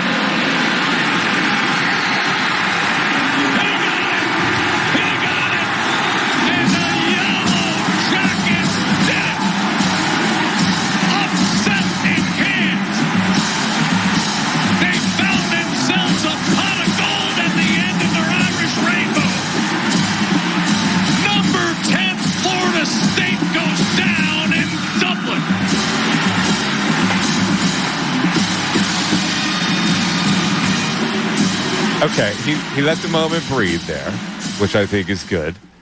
But he also said they found a pot of gold at the end of the Irish rainbow. I thought that would make you happy, being the Notre Dame hater you are. I'm just curious to know whether you thought that was overdone or not. And I want to ask this to the people: is that an overdone line or not? I think it totally is. I don't think it's necessary to add that when the moment has already created the excitement. Now, again, I could be in the minority. Let's go to Ray first before I go to you, Bill.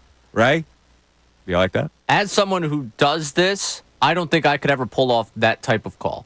However, I think it's authentic to who he is. So I'm okay with it because I think it fits the exact style he's going for. Like that's kind of what he is as a broadcaster. Okay. I don't think I will put him up with the Gus Johnsons. Like if someone tried to be Gus Johnson, be Joe Tessitore, and deliver something like that, I think it comes off as really inauthentic. I think this is just who Tessitore is as a broadcaster. I actually kind of liked it. Yeah. Yeah. I think he's matching the excitement of the moment. Here's why I didn't like it. I think he conjured it up in his head, and it was forced. I don't think it was a natural reaction. I think when they lined up for that, he was thinking of something clever that he could say. And so he went pot of gold at the end of the Irish rainbow. You think? Yes. That's what I think. I don't think anybody would naturally say They found their pot of gold at the end of the Irish rainbow. That's why it felt forced to me. Bill? I have zero feeling about it. Like, I was listening to it, waiting for me to have a reaction. I didn't have any feeling towards it. Really? So he found a pot of gold at the end of the Irish rainbow. Yeah, it doesn't do anything. Doesn't do anything for you? Did nothing for It's me. all over awfulannouncing.com. It is. I saw it. Yeah. But it really Nothing for you. Huh? didn't rub me the wrong way at all. In general, how do you like your announcers? You cited to Al Michaels earlier. I mean, he was the best. You liked Al? I like Al. Well, a lot of people don't like Al. Yeah, I like because he seems uninterested. At this point. Well, Yeah, he's at this getting up point. there, but Yeah.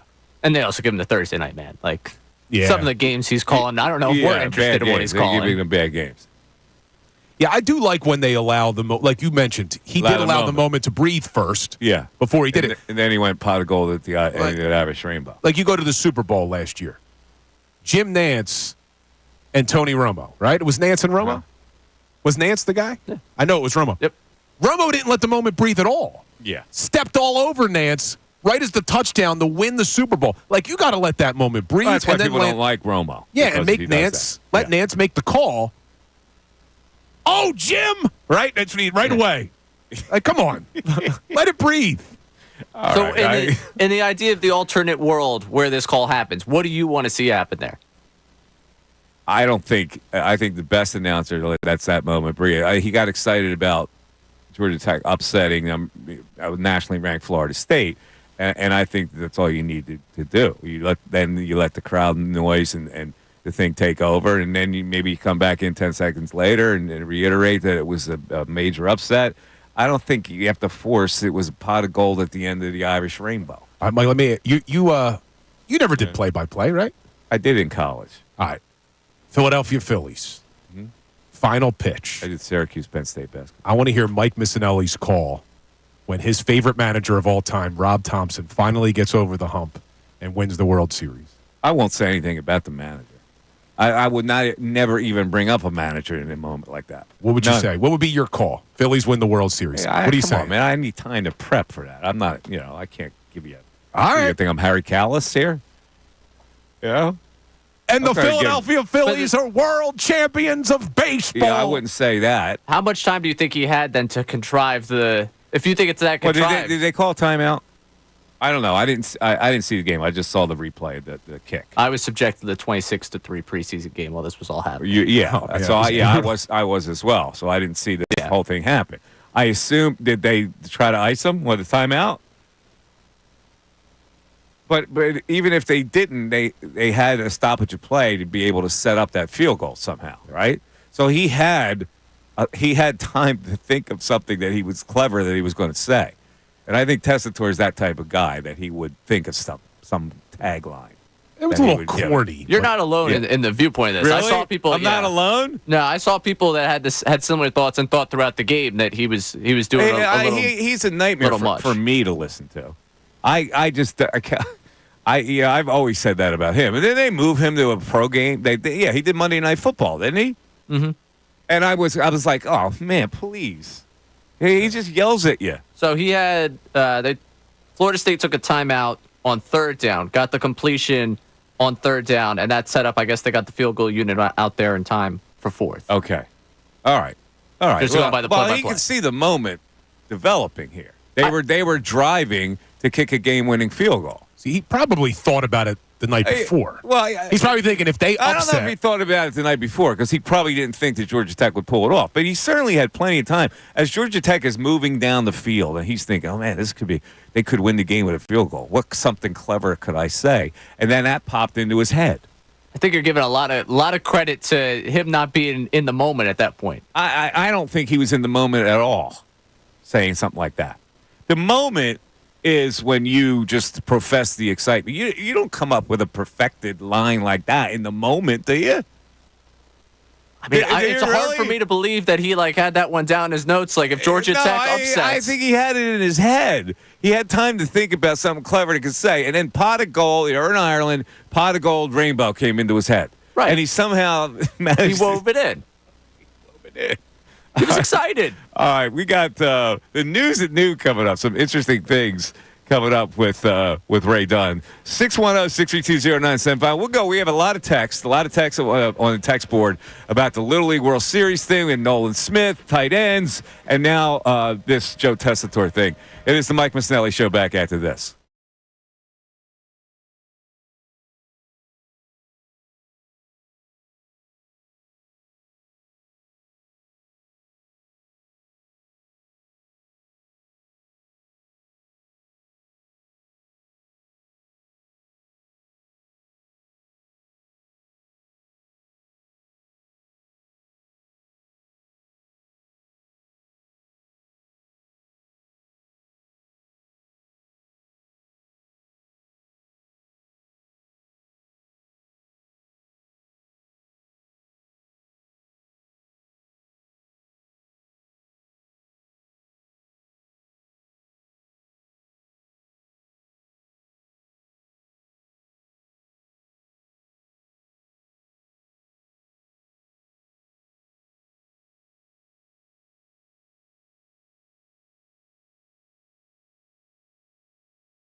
Noontime, lunchtime for people.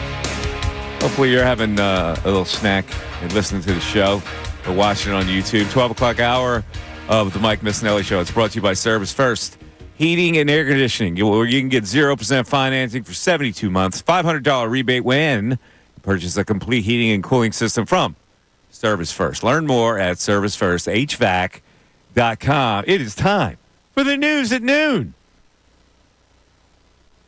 There's a whole lot going on in this world. It's time to catch up.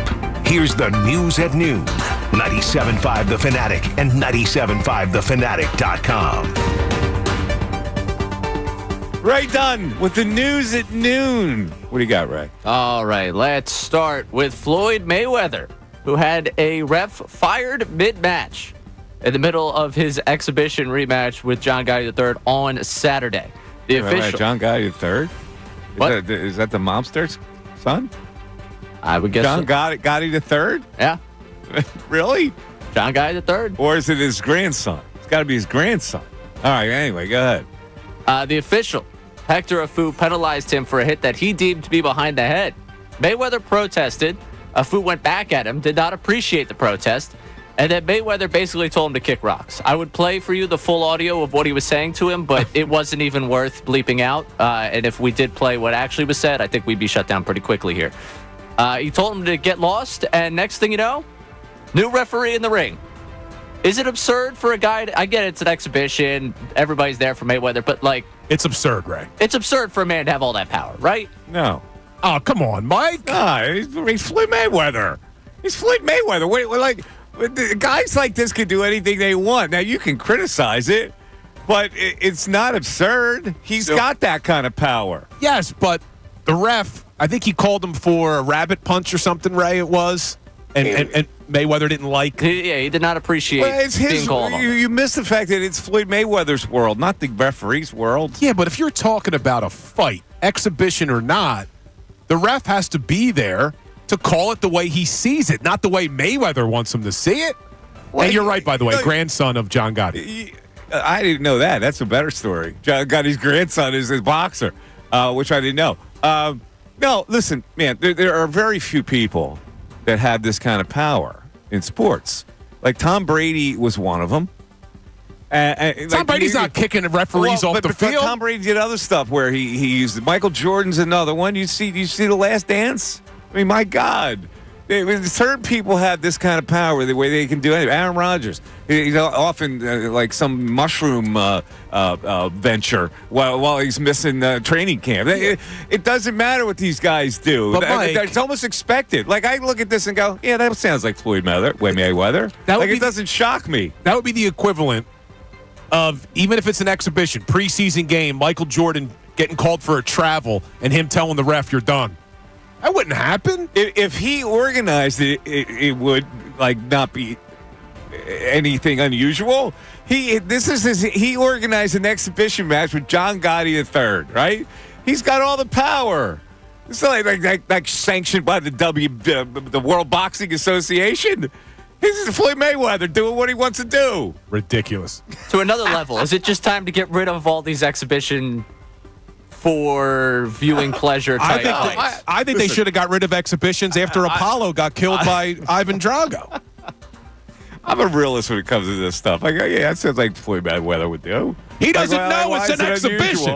Why is it unusual? The referee has to perform his referee duties like normal, but if he knows you're going to run a foul Floyd Mayweather if he does something like that, well then, he's done. He's still going to get paid probably. I don't know. It's ridiculous. It reminds me of the story Deion Sanders had the guy from the Denver Post banned. Yeah, which is also ridiculous. But the whole state of Colorado is going to be behind Deion Sanders because right now Deion writes the script. And it's ridiculous some people that he had that write the script. It is ridiculous on a basic level. If you do not grow with the times and go, these pampered, spoiled people have all the power. So it shouldn't shock you that he would do something like this. Somebody on YouTube said, he organized it? Then they agree with Mike. He could do whatever he wants. It's an exhibition match. What do you think was behind it? What do you think this was like?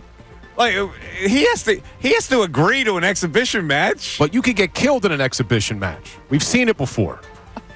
I'm moving on. All right, go ahead.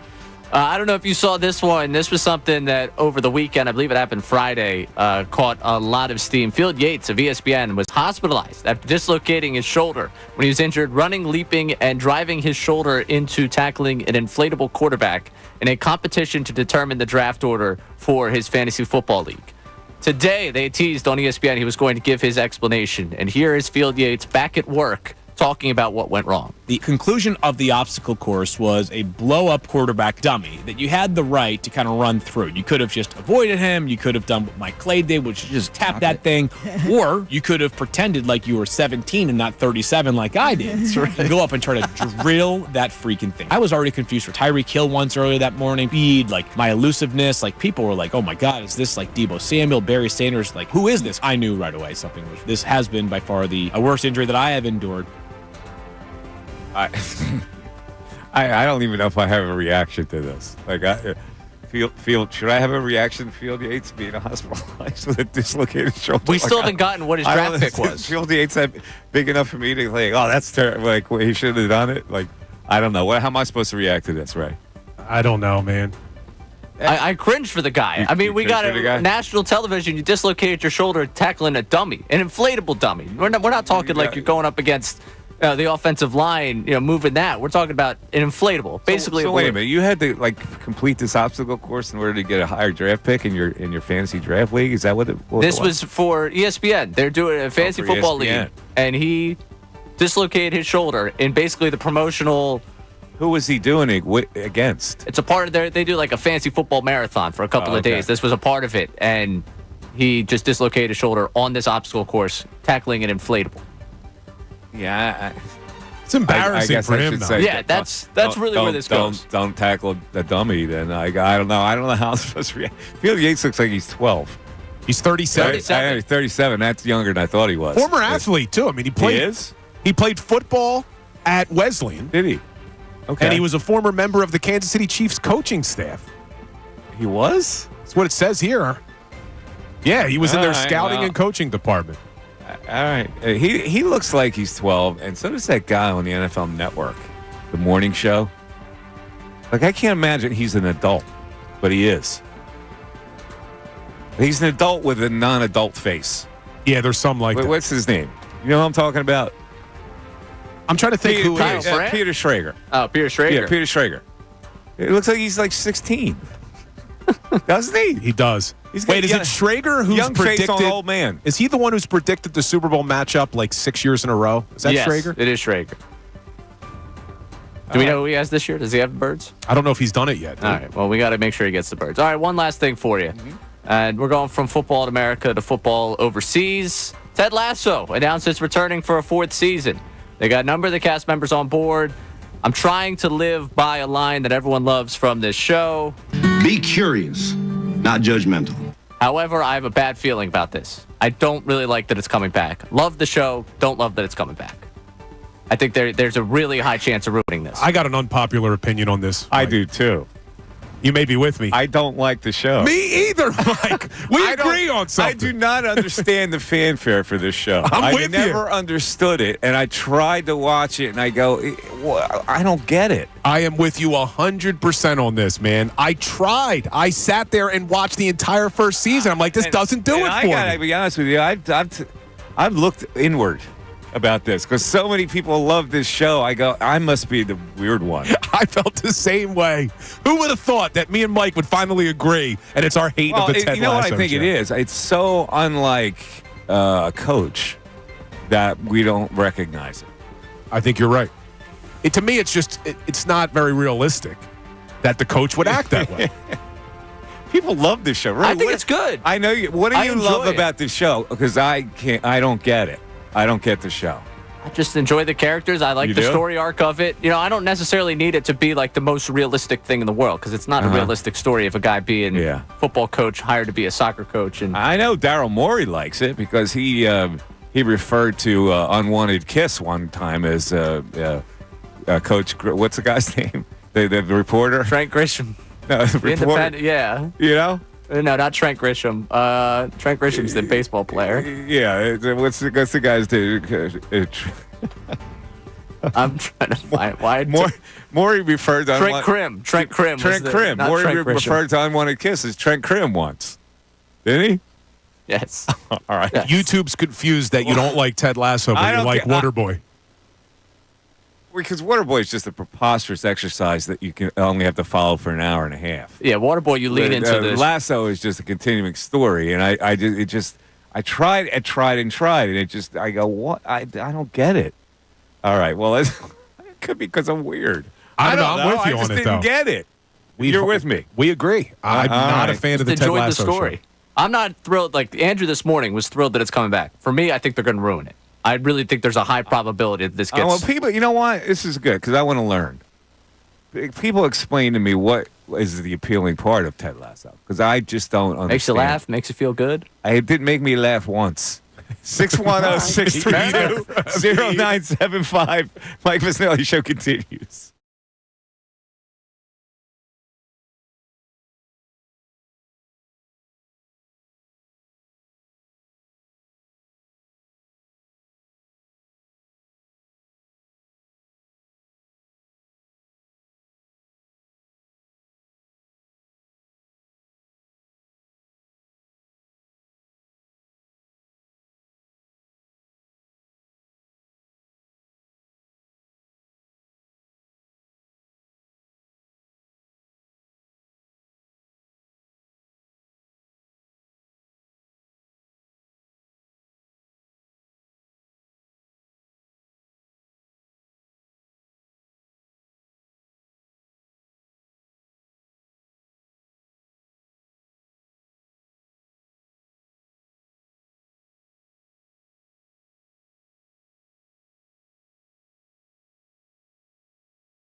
Missanelli Show. 610-622-0975. Let's go to the text board. We got a lot of reaction on the text board about Nolan Smith, about Taiwan Walker, about Ted Lasso. Ray, let's see what we have. All right, let's start with the Ted Lasso text. We got Jeff from Newark checking in. Mike, Ted Lasso is the embodiment of Tom Hanks writing a TV show. It stinks. Hey, no, people love it. I was looking at it, right? It has Rotten Tomatoes 4.8 out of 5. And here's what it is. What's so great about Ted Lasso? The optimism. Not everyone can maintain that same level of optimism in the face of constant negativity and doubt. Yet, Ted Lasso does it with such genuine warmth and humor that it's infectious. His optimism is grounded in reality, which I think makes this show more special than it already is. Well, all right, I guess, but it's just I like reality more than I like this is not reality to me. Yeah, it's not reality. It's not grounded in reality at all. And when you're talking about a series, like I told you, I'm watching The Wire. You're watching The Sopranos. Those are the type of series I like. This, it's hard for me to get into. Yeah, now I'm a miserable bastard, so probably I'm not looking for the genuine warmth and humor. I just don't. I don't get it. I think that lost me when they said grounded in reality, but the whole looking for optimism, looking for joy, just makes you feel good. I guess. Wow. It's got an 8.8 out of 10, Mike, on IMDb. That's high. I watch it and I still go outside and people are still trying to screw you. So the optimism outlasts for how long? That's fair, but I get into my house after a day of that happening and I can watch something and smile. All right, so you just had this snafu with AAA. Yeah. So tell the people about this, and then tell me about Ted Lasso. Okay. Well, all right. listen, how Ted Lasso makes you feel better about this experience with AAA. Maybe I should have went home and watched it because yesterday I went to go get a slice of pizza down the street before I had the show here.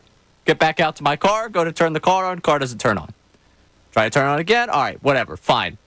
I ended up calling Brendan Petrelli, who works here at the station, does a great job. He came, picked me up. Got to do the show. Now, before we start the show, I want to, let me schedule out someone to come out and take care of it so I don't waste the time I'm on the air waiting to schedule it later. Because I could not get a single human being to speak with me, the robots did not understand the concept of scheduling out something later on. So I went on the air, fine, get done with the show, let me try again. All right, 2 hours from now they're showing up. Fine, I'll get ready for the show tomorrow. I'll stick around here, wait to go retrieve my car, which is still, by the way, sitting at the pizza shop. Sitting out front. I had to let them know, hey, sorry to your customers, but this car's going nowhere. They were cool with it, which I appreciate them for that.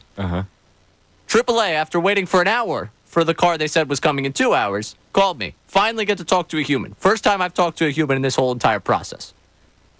To which they tell me, hey, by the way, we don't have a car. The car you were promised doesn't exist. Which brings me back to a Seinfeld episode, which why would you take the reservation if you don't have the car? Why would you take the appointment to get this car taken care of if you didn't have a car to take care of it? Fine.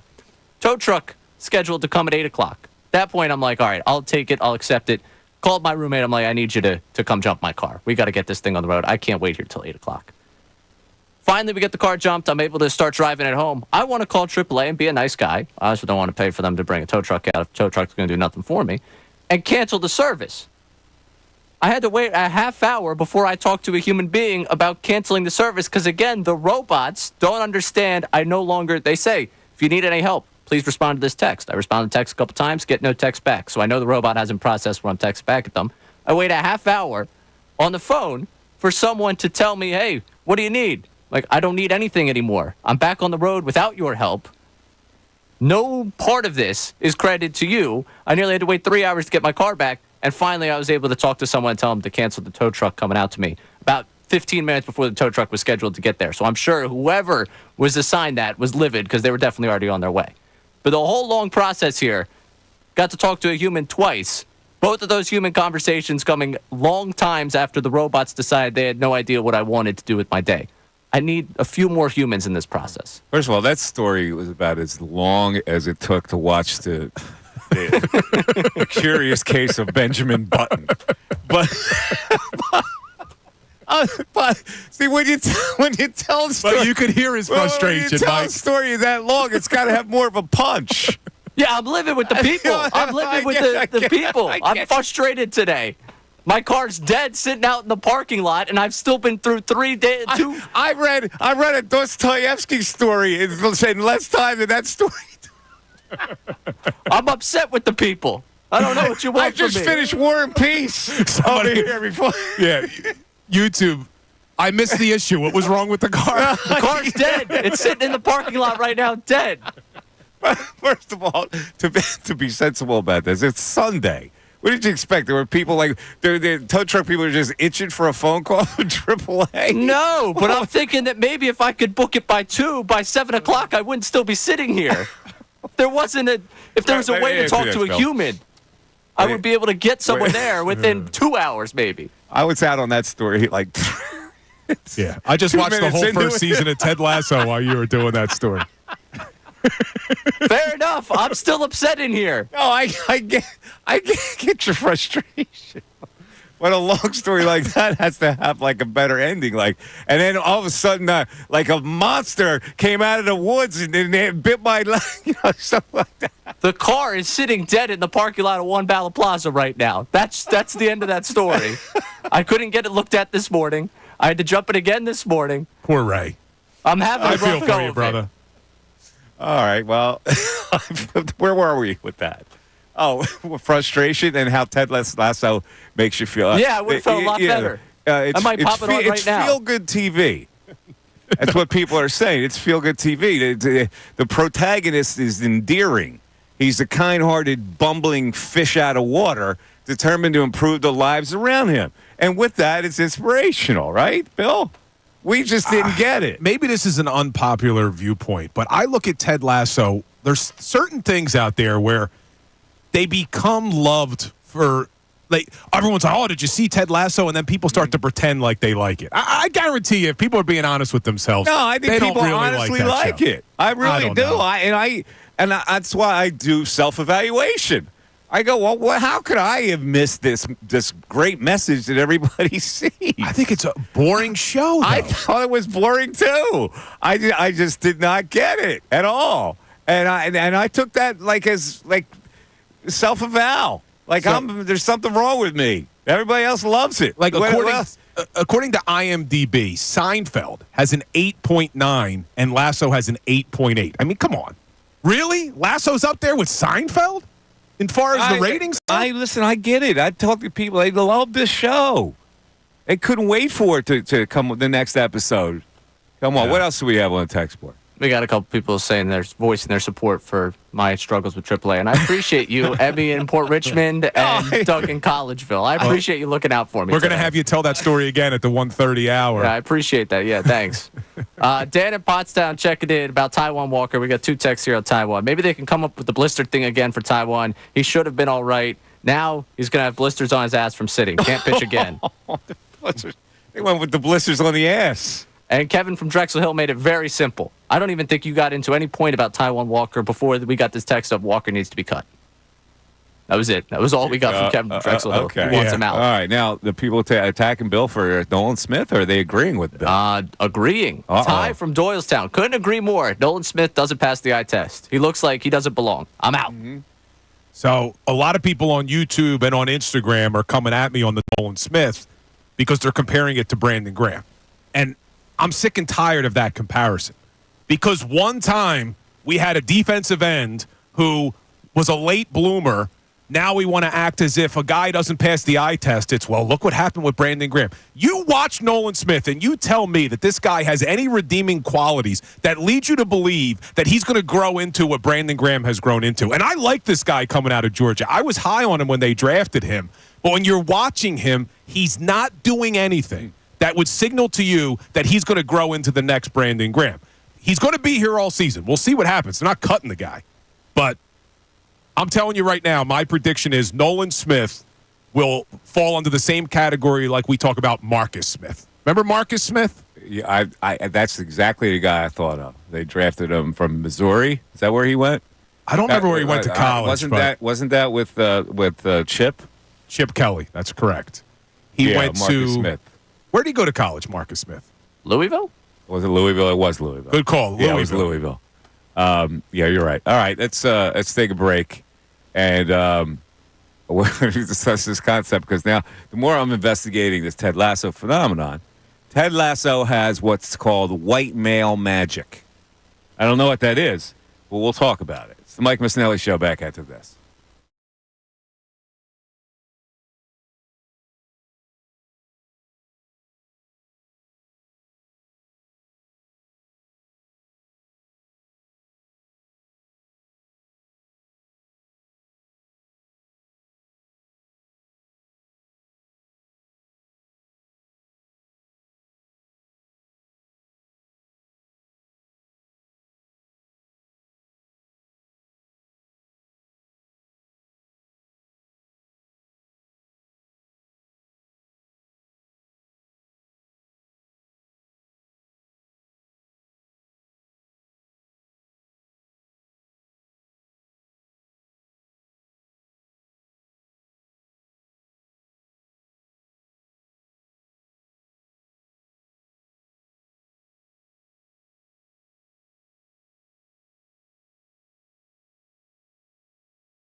Well, it's the Mike Missanelli Show, 97.5 Fanatic. We're all over the place today because we are just chomping at the bit for frickin' football to start. Meanwhile, the Phillies' behavior of the Phillies fans has dissipated into, okay, now we're okay. I'm feeling that now. That we left for the weekend, and I was like, oh, my God, we're on edge. And then they lose the first game, and then they win 2 straight games, and they get a lot of hits, and they score a lot of runs, and now it's Houston at home, and everybody's feeling a little better about the Phillies, except for the Taijuan Walker situation, where I'll hand him credit for facing up to the media questions, and here's what he said: "I know I'm better than this. I've proven it before. I've just got to keep my confidence and know it's going to turn around." Well, it's not. It's not, because you've hit a wall physically. Like, you're throwing 90 to 89 miles per hour. You're not better than this. That's and I know you can't say it, but the Phillies are going to have to make a judgment on this. It doesn't matter what he's done before. Right now, he is not a quality major league starting pitcher. So, will it matter?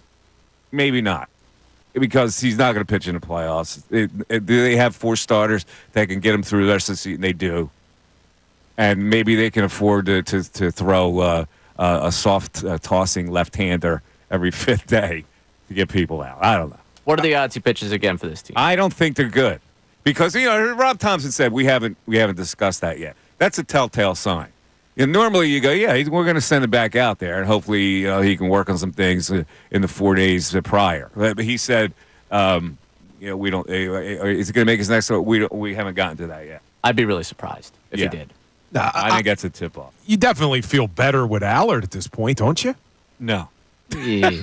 Let's give it a lot of credit to Allard. Wait, you don't feel better about Colby Allard than Taijuan Walker? When I watch Colby Allard pitch, I run to my bat rack. So who would you rather?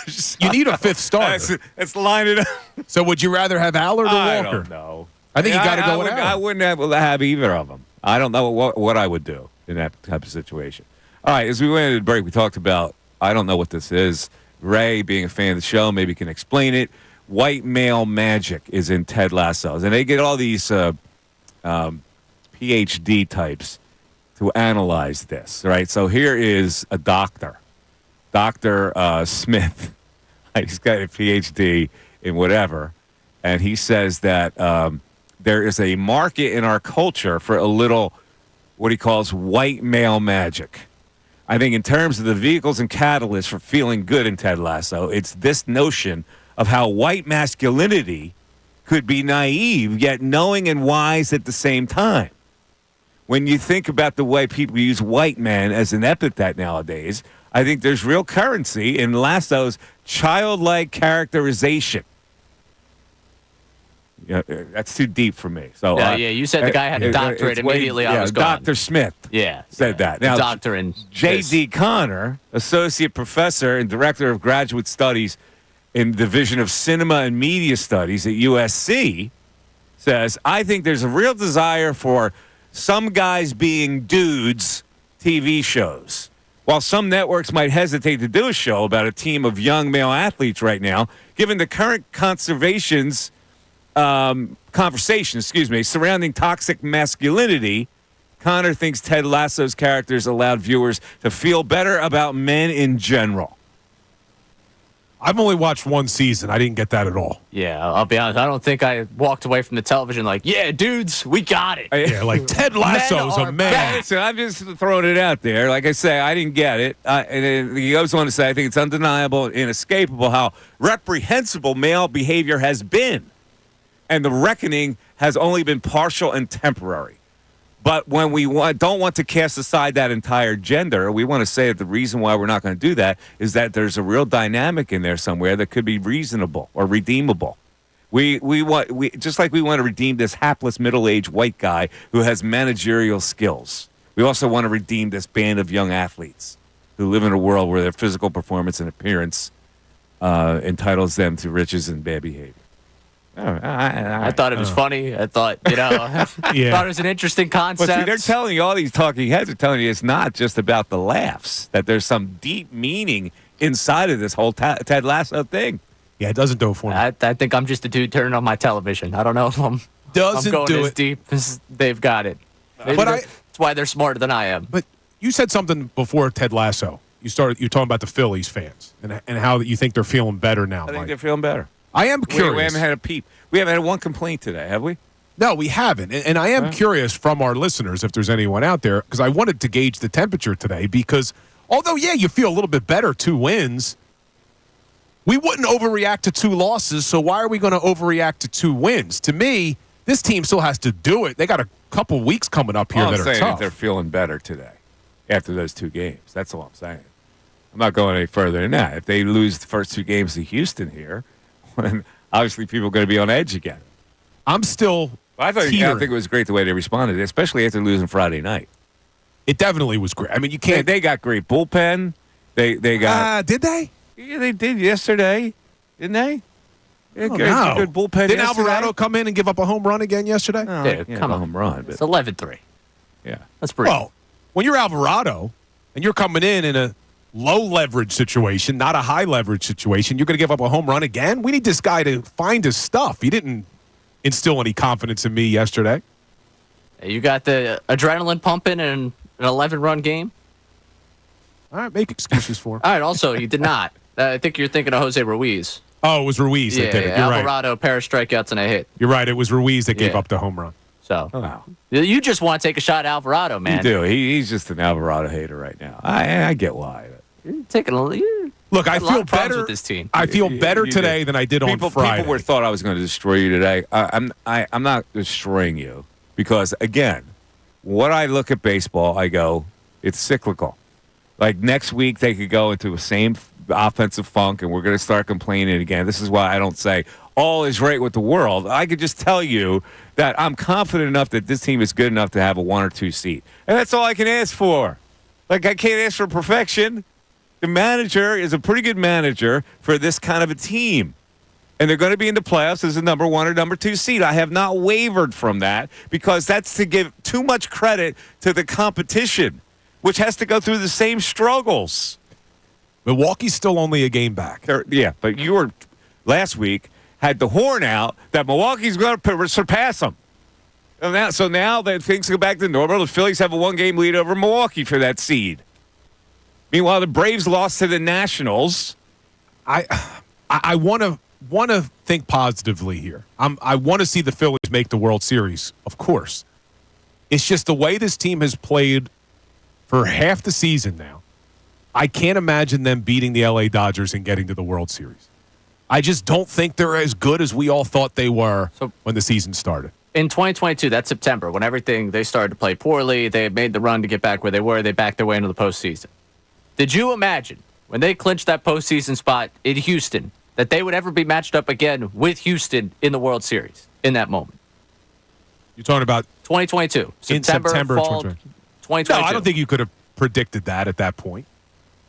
But if we're looking here now, as I'm sitting here on August 26th, it's hard to feel very good that the Phillies are going to go to the World Series. Now, so what Pat Gillick told John Middleton, that all you got to do is get into the dance and get a little lucky? Well, maybe this team gets a little bit of luck and they get to the World Series. Anything's possible, but if we're looking at what's likely, I don't see this team being good enough to beat the Dodgers in a 7-game series, especially when LA is going to have home field advantage. You know that for a fact? They're going to have home field advantage? I think it's good. You think they got a shot to catch him? I mean, they have a shot, but not the way they've been playing. What, a game and a half Bullpen now? pitched 4 innings yesterday. Give up 1 run, 2 hits. Ruiz gave up the home run. 4 innings. Yeah, Kobe Aller gave up 8 hits. He gave up, and they just, they didn't score. I don't think I'll ever feel comfortable with him on the mound. I will tip the cap on this one. I hate him. I can't believe that we've gotten this many games where they've been put in a position to compete with him on the mound. Yeah, I thought for sure he'd get waxed. I do too, but I think it's a case. I had this discussion with a couple guys on my baseball team the other day. I go, when major league hitters don't see that a lot, usually that type of pitcher has early success, and then the longer it goes, the less success he's going to have. Oh, yeah. If this rolls back way, around to him, I'm not going to It was like Tyler Phillips, too. Coming but up. at least he throws some heat. Yeah, he threw 95 at times, 95, 96. But these type of guys, I don't know.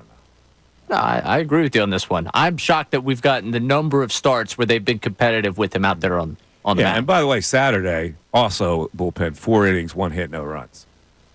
So 8 innings, they give up 3 hits and 1 run in 2 games. That's pretty good, isn't it? Yeah. The bullpen's back. They start hitting again. They got good starting pitcher. Ranger Suarez came through on Saturday with 5 innings. I got to see it this week. We can't just look at 2 games. To your point, if I was going to overreact with a football mentality, quote unquote, to 2 losses, we can't overreact to 2 wins. We got to see them do it this week. That's what I look at right now. And you're going to have Wheeler, Nola, and Sanchez on the mound. There's no reason they shouldn't win 2 or 3 at home against the Astros. If they lose this series, I'm going to be just as upset as I was on Friday. All right. You might be entitled to that, too, depending on how the series goes. Big night at the ballpark tonight. It is big night at the ballpark. It is Star Wars night. I could see Ray dressing up. Ray, you Star Wars guy? I'm going. I had no idea it was Star Wars night. Oh, yeah. Star Wars night, you're supposed to dress up in your favorite Star Wars character. Oh, man, I guess I got to go home and find a costume. Who would you go as? Probably going as Skywalker on this one. I mean, I'd just go with the main character here. I mean, Han would be a great choice. I'd probably go as Han. You know what? Han Solo. I just got to find someone roll as Chewbacca. I got to find my Leia. Han. What? Here's another How else you unpopular. referring to the guy? This may be another unpopular opinion. That's normally a 2-name association. I thought Han Star Solo. Wars sucked. I said Han. Who do we Saying think? Han. But I get it. I thought Star Wars sucked. I was not a Star Wars guy. I'm okay with it. It's not like my genre to watch. But Now, guys are really Spaceballs? hard to Now, that was a please. good one. Spaceballs. Did you like that movie? No. Is that the Mel Brooks movie? Yeah. That was all right. That was a great movie. I'm a Mel Brooks guy. I like him. Stay tuned for scenes from Rocky V. Yeah. 1,000. Yeah. That doesn't like Ted Lasso. Right. But he Doesn't like Star he Wars, likes and he's sitting Mel here Brooks. quoting Spaceballs. All right, let's get back to the text board. We have a text on the Georgia defensive players that Bill is not that high on. We got Frank at Philly checking in here. Jalen Carter's the only Georgia player that would be good in this league. Possibly Jordan Davis. Dean and Nolan Smith, undersized, too small for this league.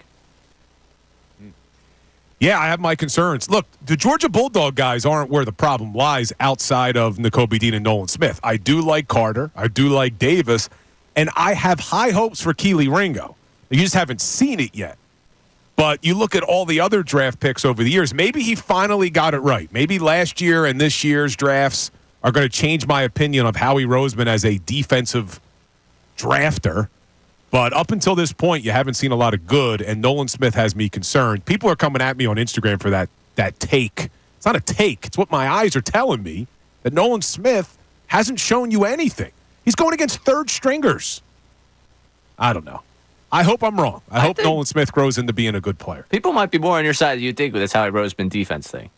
Like I think you might feel like you're out on an island on this one. I don't know if you're so far out from where people feel about it. I just think that the overwhelming love of what they have offensively has kind of, you mentioned tsunami earlier. I think it's been a tsunami over all the problems. Where people have just kind of rode that wave, and they're like, yeah, we'll get to the things that we don't like about this roster when they start to show themselves, because we love what this offense could be. Let's just live in that land right now. We haven't had to watch any real football.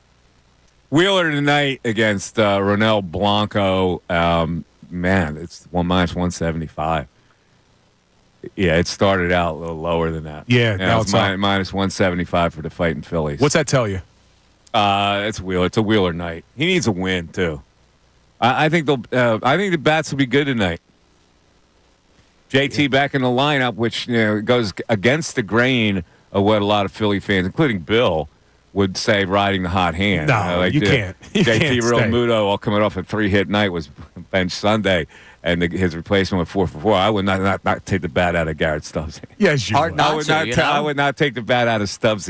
No, I think even I would agree. You go back to Real Muto. No, I think tonight. Stubbs plays till he makes it out. Stubby, you see that shimmy shake he had? Huh? The little shimmy? You see the shimmy he had going? I still can't believe he didn't get out of the way of that pitch. I mean, that thing was what, 60 miles an Yeah, hour? he said after the game, that guy, like, he's known that guy for a long time in the minor league, played against him and with him in the minor leagues and stuff. And he said he thought he was trying to throw him an inside cookie so he could hit a home run. That's what he said. And he just threw it too inside. How does he not get out of the way, though? He thought the guy was actually trying to make him hit a home run. Of all people, though, the catcher not to have the reaction time to step out of the way of that one. Yeah, I guess he thought it was that slow pitchers are going to just hang in there, and he was going to be able to pull it. But so he stayed in. Right. Now, we talked a little bit about it, but Alec Boehm, forgetting how many outs there were, Should never, ever, ever, ever happen to a major league player. So what would you have done if you were Rob Thompson? Would you have benched him? What inning was that? First. Right? No. First inning, right? First, yeah. No, I wouldn't have benched him. He can't pull a guy out of the game at this kind of level and embarrass him. I wouldn't have benched him either. I'm coming out and saying that. I would not. No, you can't do that. But there were people who I saw on Twitter saying he should be put on the bench. No, you don't bench a player. If he was moping that he was 0 for 3 and he took that out to the field and forgot how many outs there are, then I would give him a stern lecture, which apparently Rob Thompson did anyway. Oh, that scowl looking over there after he just touched third base. Yeah. That told you a lot. I mean, at a major league level, that's like inexcusable. You're like, what was he possibly thinking of there? Like when you're on a baseball field, especially at third base, I mean, you're on the alert that something hard could be hit down that way anyway, right? So I don't know how you could forget how many outs there were. Yeah, it is inexcusable. And it came after he ground into a double play in the first. Like you could tell he's taking his at-bats out there in the field. Yeah. And that has to be a frustrating thing for Thompson of like, come on. Like, no, I agree. I need you. Especially this game they need. You want to take 2 or 3 at that point. Absolutely. All right, so this did get some reaction when we started to talk about it. I talked about it in the first hour, and it was I'm wearing the USA hat today in honor of the Florida Little League team that beat Chinese Taipei. Remember when Taiwan used to dominate the Little League World Series? Yeah, it's not that long ago, right? What, about 10 years ago? No, they haven't won in a long time. But they used to win every year. But how long are we going back now? Time goes by. Well, they haven't won in 20-some years. Has it been that long? Yeah, it's been a really long time. I know it doesn't seem like because they used to dominate. Yeah, when I was a kid. Yeah, and then the whole thing outlet changed, and Taiwan wasn't independent anymore, and the whole bit. And so this was the first time they were in the Little League World Series final for a really long time. There were a couple things that I brought up. So let's just focus on this particular game here, and the pep talk that was given by the Florida manager as they trailed 1-0 in the last inning of this game. Let's hear it. What a story it's going to be, boys, this inning. One of the first days that we got here, I came down here, a man prayed over me. Okay? He saw my dad later. He said, it's already been written. We're already the champs. The Lord put it in his book. We're just going to finish the story right here, right now. Stay calm, stay composed, stay within yourself. But understand, it's already been written. It's already ours. We just have to finish it here. We just have to play this inning. Understand? Yes, sir. Here we go. It's our summer. It's our game. We're going to come out on top. Are we ready? Yes, sir. Here we go. Go, Pig. Listen, it is possible that was the most effective way that he could ever present that to those kids. And they bought it, and they wound up tying the score and then winning in extra innings to win the Little League World Series. But when I heard it, they went down. It's funny because you can always get the vibe from the announcers. They go down, they get the pep talk, not expecting he was going to say that a man prayed over me and that the Lord put it in his book and it's already been written. And when they came back to the booth, there wasn't one peep said about what that guy just said. Did you notice that, Ray? As a play-by-play broadcaster yourself, did you notice there was no reaction in the booth? They weren't going near that with 10-foot pole. They really weren't. They had no intention. It was unbelievable. And so I know that people noticed it because I looked at Twitter after that, and all kinds of people had comments on it, and it became an issue like, awful announcing made an issue, the whole bit. And I was kind of stunned, but then I started to think, maybe it is written. Is my faith not strong enough to believe in something like that? And so today I was looking for some kind of holy man to call us up and give us that same pronouncement for the success of the show. Could it be written, Bill? I think it is written. this show is going to be a massive success. But maybe if someone could call. I need somebody to pray over me, and we have success with this show because now I'm a believer. After being a heathen my whole life, I am now a believer. Well, I threw some holy water on you this morning, and you started smoking. So at one point in my life, on the air, I got absolution from a priest because of a faux pas that I had committed on Ash Wednesday. Would you eat? I'll tell that story after this. The Mike Missanelli Show.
welcomes us into the 1 o'clock hour.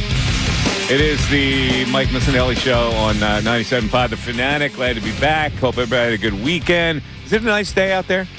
I haven't checked. Is it nice? Is it pleasant? It was coming in. Ray, still? I haven't been out of the studio since the show started. Yeah, Ray's he's in here early and he leaves late. First in and last to leave. He is. And the problem with the studio is all the windows are wrapped, so we can't even see outside. Right, we have all these boards. We used to be able to, back in the day, I used to be able to look outside, but it's. I assume it's nice. It could be night out right now. I don't even know. You also don't know this about me. I don't check the weather, so that's. You don't? I don't either. That's why I asked. Yeah. Like we might have the same mindset on this. Hey, I got up and it looked nice because I put my my lawn in the backyard. It's really taking a beating. It's drier than dry, so I put the sprinkler on this morning. What kind of sprinkler you have? You have the one that go back and forth? Or you have No. I've got a sprinkler that twirls. Oh, it's got like a stand on it. It's got a point. You stick it into the ground. It's like a stick, and then it's got the revolving thing that catches most of the grass. They have those nice sprinklers on the main line, Ray. We don't have those where I am. I have one small patch of grass, Bill. We're not talking about the same problems here. Very inexpensive sprinkler. It's just the stick that you stick in the ground, and it raises up as high as you want it. I got to get a sprinkler system because I can't stand what I've been doing. Going out there, moving the damn sprinkler. Yeah, I don't have a sprinkler system. I got to get one. I got to mow the lawn. Good. A little patch of grass for me right now. I mow the lawn. That's one of the things I look forward to. You like mowing the lawn? I love it. Yeah, I used to do it as a kid. So I have a confession to make. You do? We have Father Sean calling in, by the way. So he'll hear your confession. I'm 41 years old. Uh-huh. Oh, no. I have never mowed a lawn in my life. What? Is that wild? What? Never have mowed a lawn. Well, my good friend Anthony Gargano has never mowed a lawn either. How? How do you? You grew up. Where did you grow up? So I grew up in Jersey. Well, I was back and forth. My parents were divorced, but I never mowed the lawn at my mom's. My dad didn't really have a lawn in Philly. Uh-huh. And now I've just always have Who mowed the lawn at your mom's? Well, my dad. I have a stepdad and a dad, so I call them both dad. But he used to mow the lawn. He loved it, so he never would let me do it. So I never did it. Order you to do it? There was never once like, hey, listen, I got stuff going on. Ordered to do every chore. See, he took so much pride in his lawn, he wouldn't let anybody else touch it. So I never had to do that there. And then I just now it's worth the cash to pay somebody to come out and do the lawn. I don't want to do it, damn. See, I enjoy it. I actually enjoy it. I think it's a moment like peace and quiet. I've been doing it since I was like 12. But anyway, how do we get on lawns? So we have many years ago, I confessed what I thought was a Catholic sin on the air, and I do believe, if I recall, I think Father Sean was the priest who called in to give me absolution. Let's see if he remembers what it was. Father Sean, how you doing? Good, Mike. How are you? I'm doing okay. Now, were you the priest that gave me absolution way back in the day after I confessed what I did on Ash Wednesday? I know I called you a few years ago, and there was a situation, there was a conundrum that you asked about. And I don't remember the details of it. But yeah, I don't think it was this one. I think it was let me just be clear so that if the Archbishop is listening, I wasn't actually giving absolution to anybody over the phone. I was probably just answering a question to give somebody. Okay, all right. So, you wouldn't be able to give absolution over the phone. I understand that. But I think you were too young at the time. Like, this was a dilemma I had way back when that I confessed. And somebody called in, and it was like I took my confession on it. Okay. You know? But in any event, let's get to this Little League situation. And I don't know if you saw it, or you just heard it, we just played it. What's your opinion on that? Yeah, so I didn't see it on TV, but the what I heard was, and I heard it earlier, I did text Ray on the text line there, and basically I'll just repeat what I said there. Was, okay. I think you guys mentioned, like before CYO games, sometimes we'd have masses. Mm-hmm. We would say a prayer. When I was at St. Lawrence in Upper Darby, we had a football team there. I used to go over and give the blessing before the game. We're basically praying for, everybody to be safe. We're, praying for everybody to play to the best of their ability and to be as sportsmanlike as they can. But I think I mentioned in the text, and it's probably something that similar to what you mentioned earlier. I kind of don't think God plays favorites when it comes to these teams, because the other team might be praying to him too, you know? So I would think that if God was going to make judgments, he would say, I think it's really terrible that these poor kids have to live under a Chinese oppressive communist regime. Well, true, You know? and God is not permitted there, and maybe it's illegal for them to pray, Correct. At least in public. Yes. And I've known priests from China that were in similar situations. People from there that were under serious things like that. But anyway, so the whole thing is that when it comes to those type of things, we just ask that God can help us to do the best of our ability. And you often see that before a game begins. Yeah, no, I get it. So, when you heard that, what does it? How do you react to it when the guy said the Lord put it in His book and it's already been written? Yeah, I got a little problem with that. You're not with that. I got a little problem with that. Yeah. I mean, listen. If it's in God's book that they, would be, doing something. Sorry, that's my dog. It's something that would be doing something to the best of their ability, then God's all providential. But but He's not going to pick favorites in this type of thing. All right, Father Sean, listen, I appreciate you calling in. I've been there. Can you give me a little endorsement for the show? Would that be beyond you?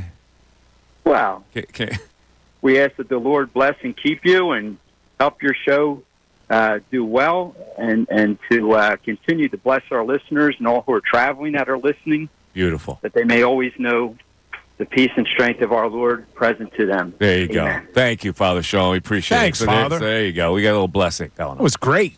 It was. So here's what I did. A lot of people say, and I've told the story a million times. I was a very infrequent church visitor. You? Yeah. And that was because I came from kind of a mixed religious background, where my mom was not a Catholic. My father was. Yeah.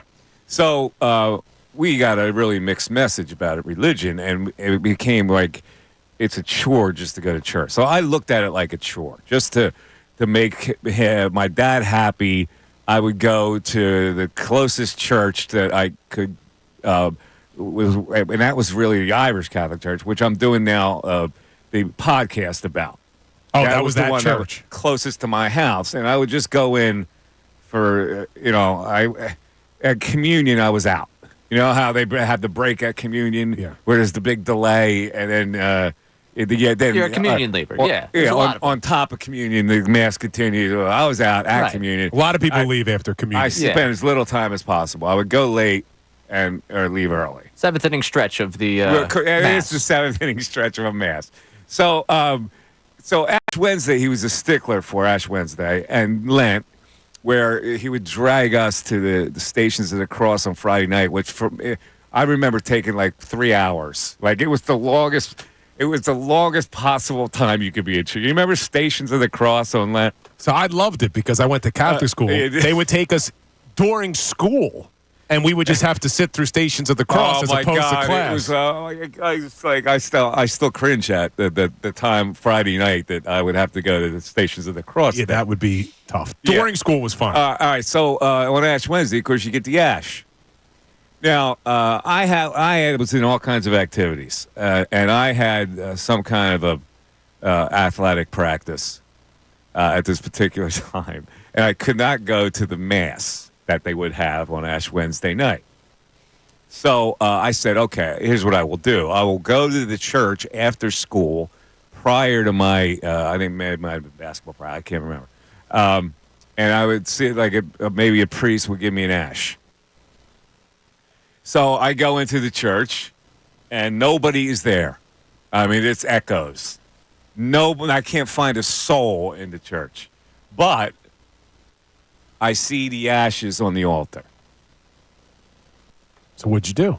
You went and gave yourself the ashes? You can't do that. I did. Wait, how old were you now? I'm 16. I don't know.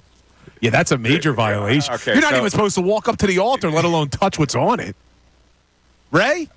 So as he's telling this story, it has clicked in my mind. I believe I've heard you tell this story before. I've told this story, and I go, I didn't want to fake the ash. I wanted it to be somewhat genuine. Like the ash was coming from the church. There's a lot of my friends that would fake the ash. Like they would do a cigarette ash or something, Oh, you know. my. So I figured, okay, I'm in the church. God is hanging out, and he wouldn't mind if I did this because I had a legitimate reason to do it. So I gave myself ashes. Did you say? I have lived with that sin for a lot of years to the point where I confessed it on the air, and a priest had called in and gave me the, All right. gave me the okay. I'm glad you feel better. You were really offended by that story. I could tell. It was all over your face as a Catholic school kid. Very surprising. Yeah. Very surprising. He's trying to think what would have happened to him if that got out. Well, I go, okay. I remember saying, it's possible that if I put this finger in the ash, that I will get struck by lightning. see, because you had the mixed mom and dad when it came to religion, you didn't have the same Catholic guilt that I grew up with. I had just enough. I had enough of it. He's talking about it right now. I think there's still some guilt there. There's still some I would guilt go there. to these damn catechism classes. I would do all that. Man, went up to the altar. 632-0975. When I think about it, though, I go, I have the rationale for it. I was in the house of God. God was looking at me. God knew my circumstances, that it was important to me to be at this other function. So that's the way I looked at it. I got the okay. I can see God giving me one of those okay things. Mike Missanelli Show back after this.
Mike Missanelli Show. We got Phillies tonight.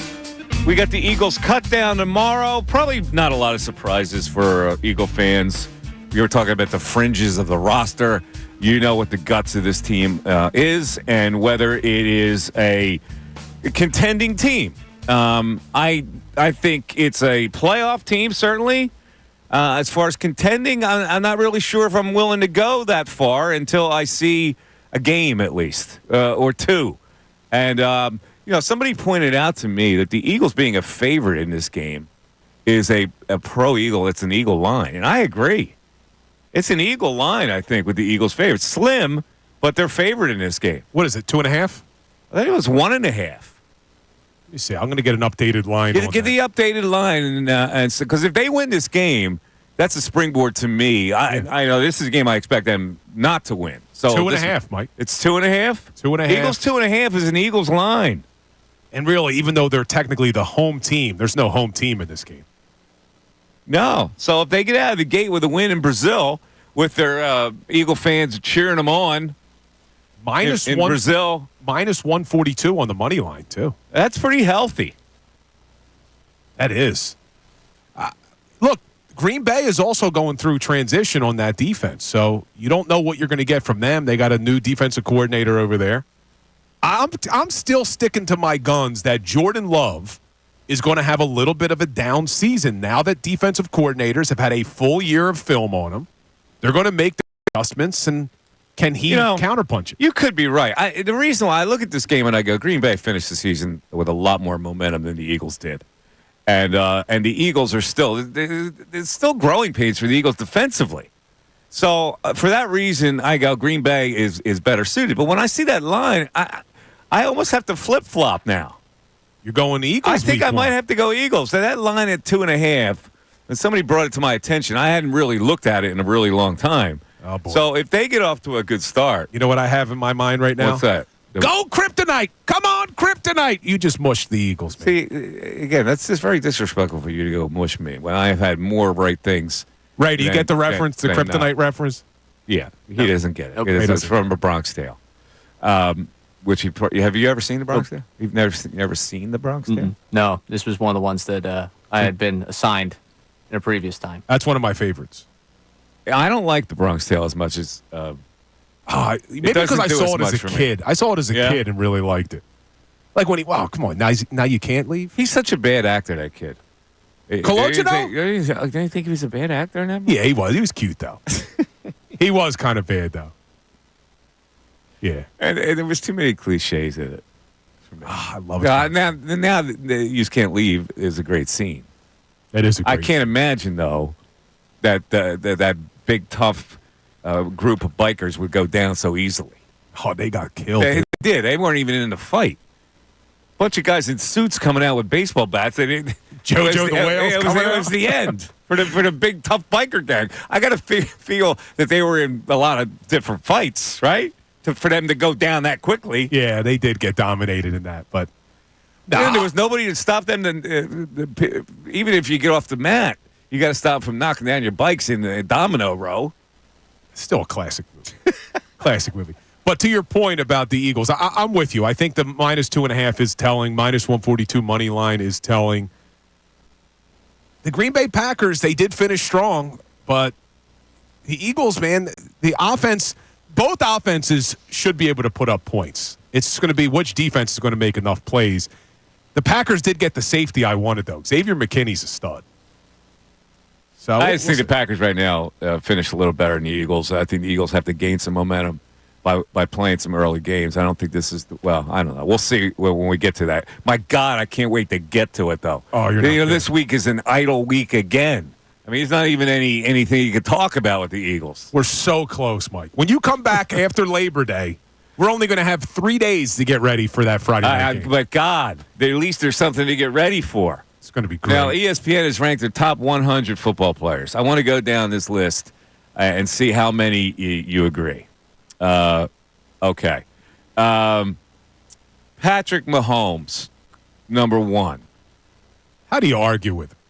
Like the NFLPA. You're going to argue with 2, though. NFLPA didn't have Mahomes 1. They had Tyreek Hill 1, if you remember the players' vote. Really? All right. Well, Mahomes is 1. Lamar Jackson is 2. Yeah, probably a little high for him. Justin Jefferson, 3. Oof. Yeah, I think number 9 should be higher on the list. You'll get there. You'll see where I'm talking. Number 4 is Myles Garrett. Number 5 is Josh Allen. Number 5. You're not feeling that at all. No. Jamar Chase is number 6. Micah Parsons, number 7. Tyreek Hill, number 8. Christian McCaffrey, 9. McCaffrey should be higher. And TJ Watt is 10. Yeah, I don't. You would rank a running back higher? Christian McCaffrey's more than just a running back. The guy's an absolute weapon. He's basically a wide receiver on that team, too. I would have him in the top 5 at least. I'd put McCaffrey above Josh Allen. Let me ask you a question, Ray. You play the fantasy, right? Yeah. Because I've been reading a lot of stuff about beware of drafting Christian McCaffrey number 1. Would you draft him number 1 in fantasy? I think you have to. I will tell you, I am not fortunate enough to have a top pick this year, and in just about every league I'm in, I am loading up on one of the 49ers backups because I don't know if the health is going to stick for an entire season. So I'm in an auction league.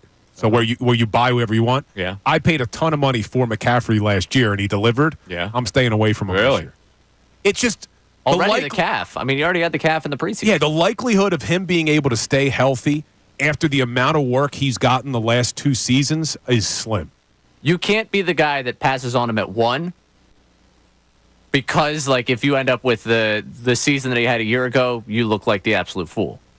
But I will tell you, since I'm not in that position, I'm loading up just about every chance I get on one of the Niners' backup running backs. That auction league, how much did you pay for Christian McCaffrey? What's the prices that go for with these players? I don't remember exactly what I paid for him, but you get $100 to build your team, and I think McCaffrey was close to $40.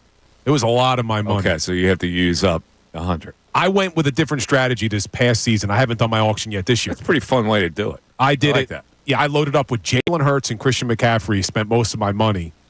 It's a very fun way of building your team. It takes a lot more strategy. I was in a NCAA basketball tournament auction like that. Oh. We paid, my dentist and I loved UConn that year. I can't remember what year. Maybe you can look this up. My dentist and I paid $5,300 for UConn. Wow. They lost to Mississippi State. Mississippi State had a pretty good team with who was that big center they had? He lasted in the league for a really long time. He was like a rebounding center. Okafor? No, Okafor played for UConn. I'm talking about Mississippi State. Mississippi State. Mississippi State had a good team, but they wound up eliminating UConn, and 5,300 went down the drain. And I don't even think it was the Final Four that they lost. Now I think before the Final Four, they lost to them in the regional. To check that out. I'm checking it out. I got stopped because there was a Mississippi State upset of UConn women's.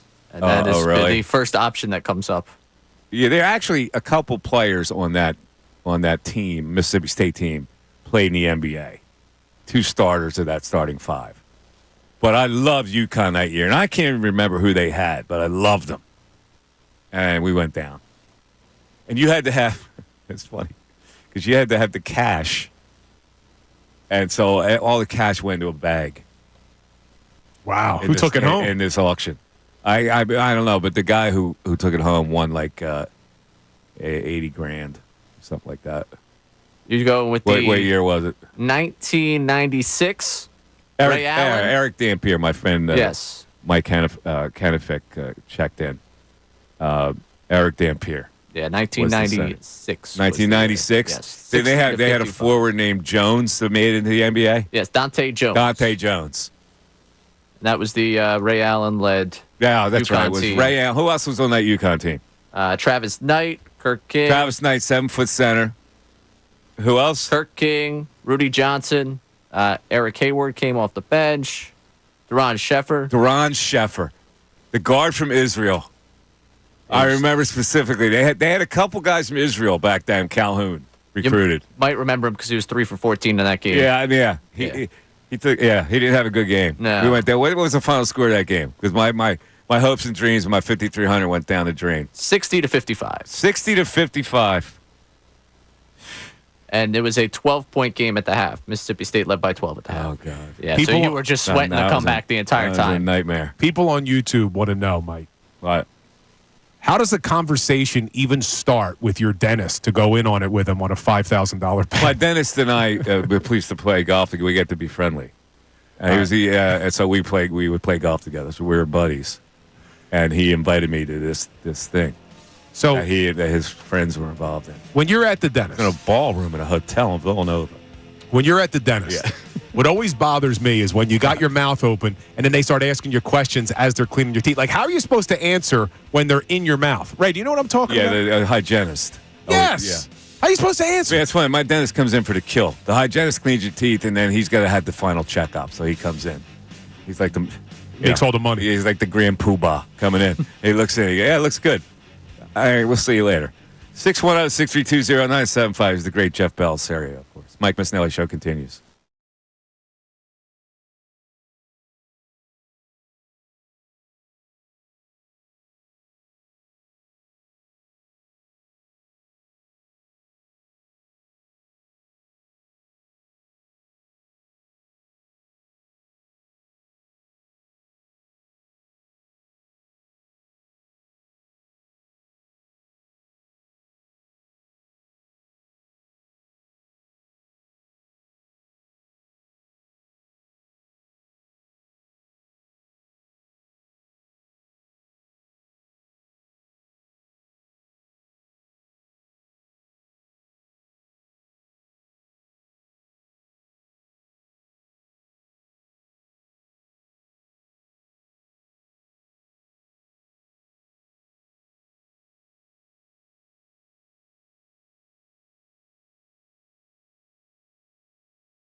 to chat board as you're here watching the show. So people took a shot at me with my dentist story. How I'm buddies with my dentist. Ray, what did they have to say on that one? No, I got the YouTube in front of me. Yeah. So they took a shot at you and Ray. So one person took a shot at Mike, saying Bristol only needs one dentist. There's not a lot of teeth there. Ooh, but see, that's a rim shot. Yeah, I bet it wasn't Bristol. It was here. It was like around the corner from here, is where my dentist is. So when I was growing up in Bristol, I actually had a tooth pulled, a molar pulled with pliers. Well, the dentist pliers. They didn't like tie it to the door and shut the door? It could have saved the tooth. The guy it was like an older guy who just yanked teeth out because they were bad instead of trying to preserve it. I don't know what's worse, though. That Voudrew went after you about Bristol. Or MBD said, oh, man. To be fair, Ray's dentist has him look at the dinosaurs on the wall and then gives him a sugar-free lolly on the way out.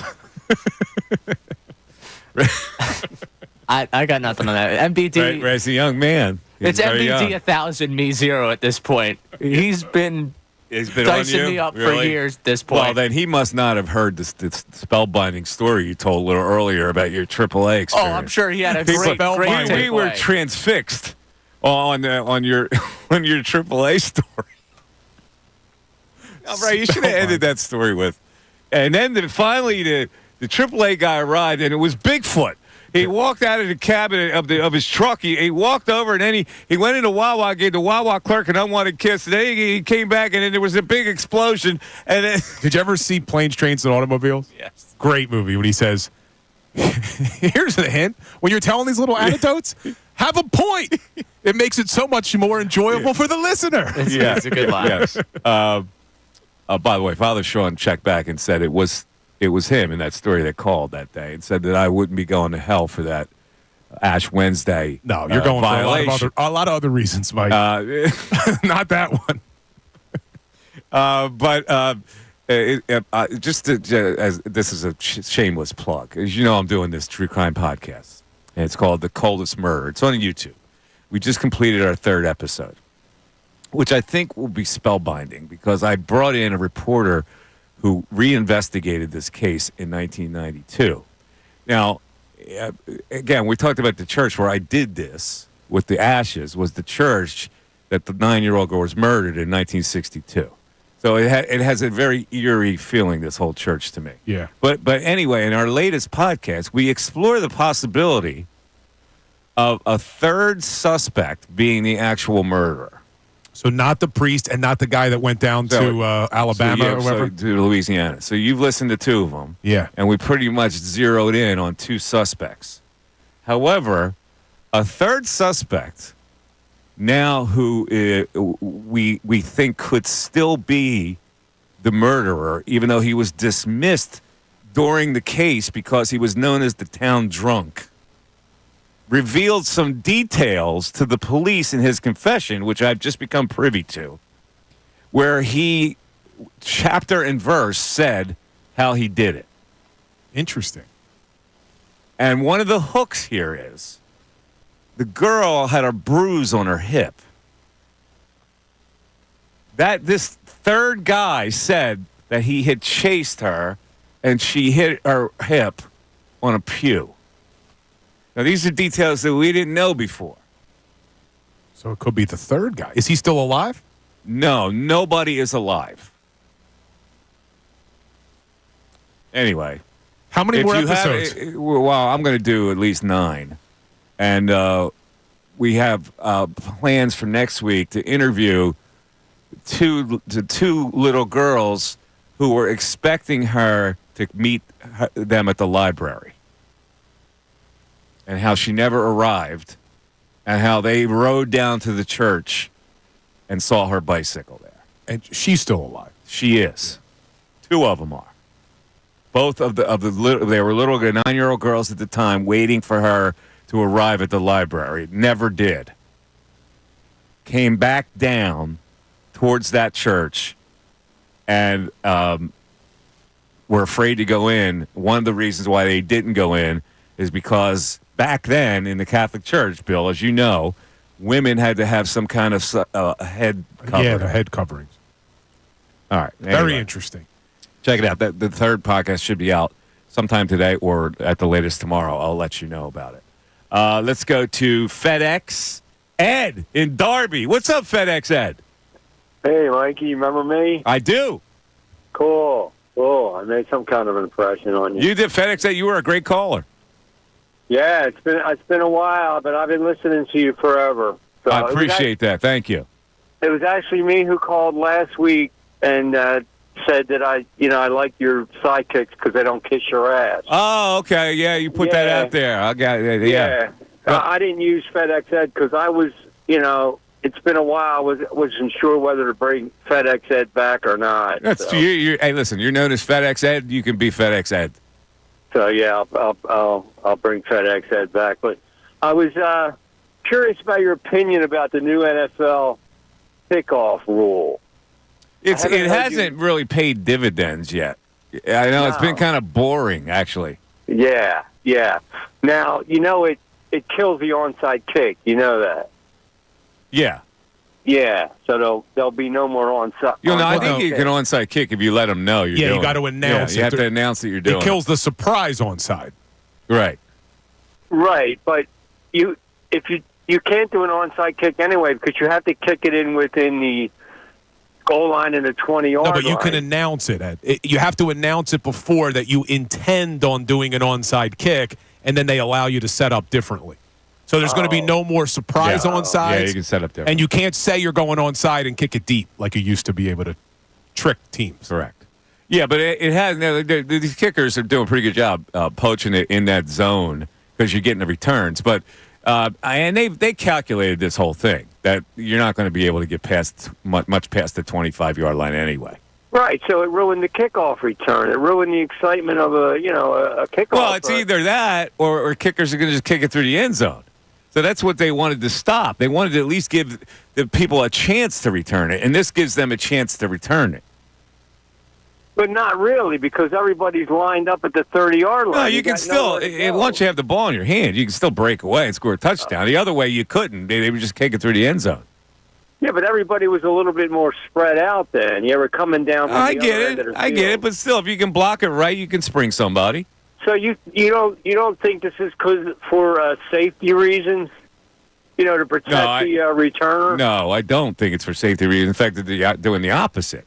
They're not protecting the returner. They want the returner to return the ball.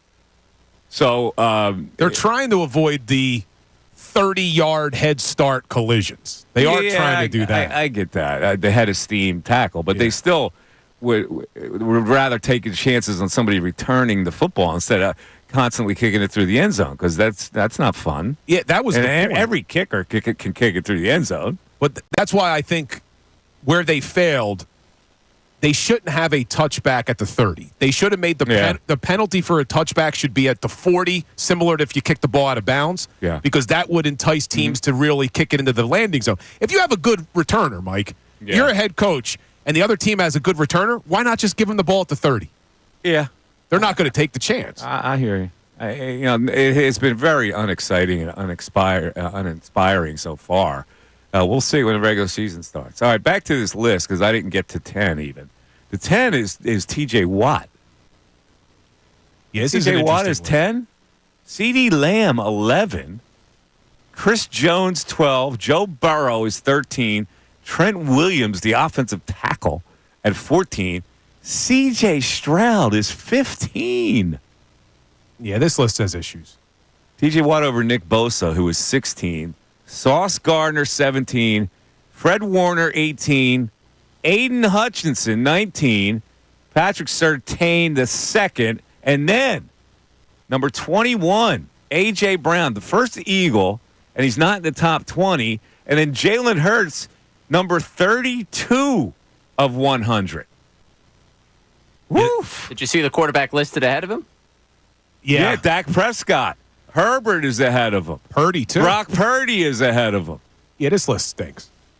This isn't a good list. So it's Mahomes, Lamar Jackson, Josh Allen, Joe Burrow, C.J. Stroud, Dak Prescott, Herbert, Purdy, and then Hurts. So what is that? Is that number 9? Number 9. He's 9. Now, interestingly, the 10th ranked quarterback, number 41 overall, according to the 100 players, Aaron Rodgers. Aaron Rodgers.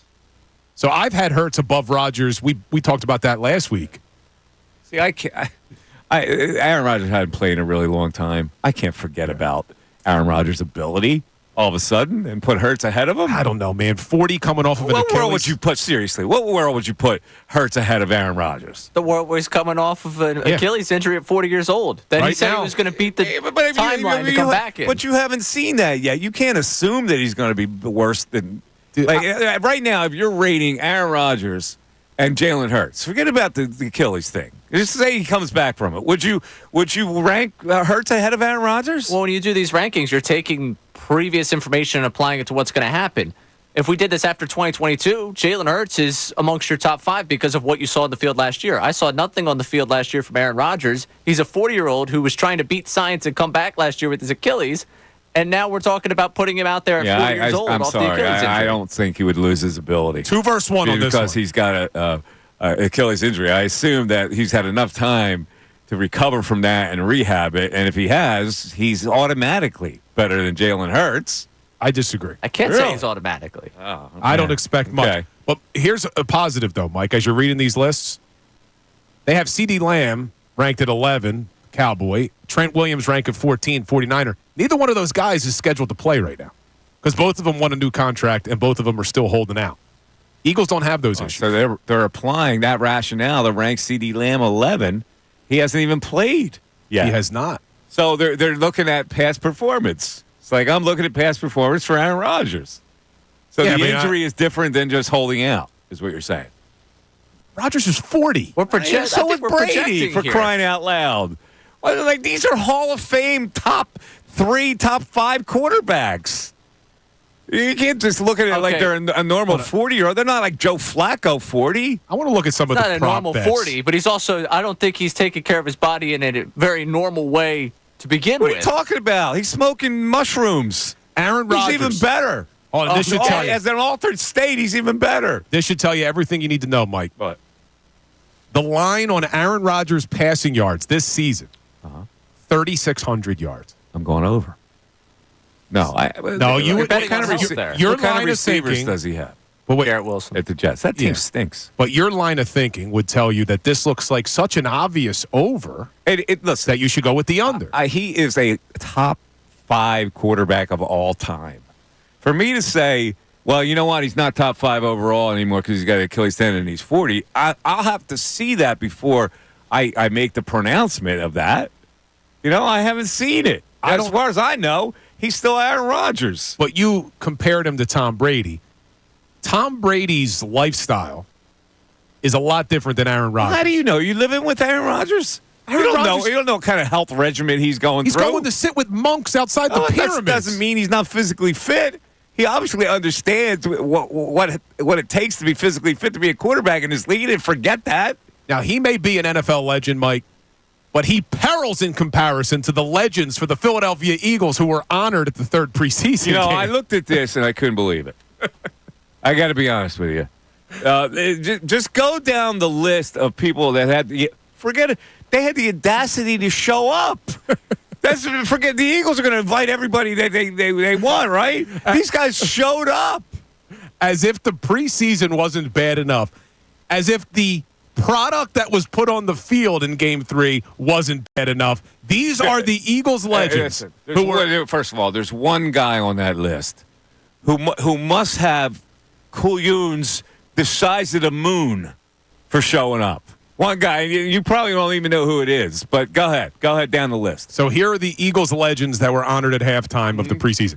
Thomas DePay. All right. Fullback, didn't do much to hurt you though either. Just to have a lot of ability. But you're like, all right, go ahead, move on. Isel Jenkins.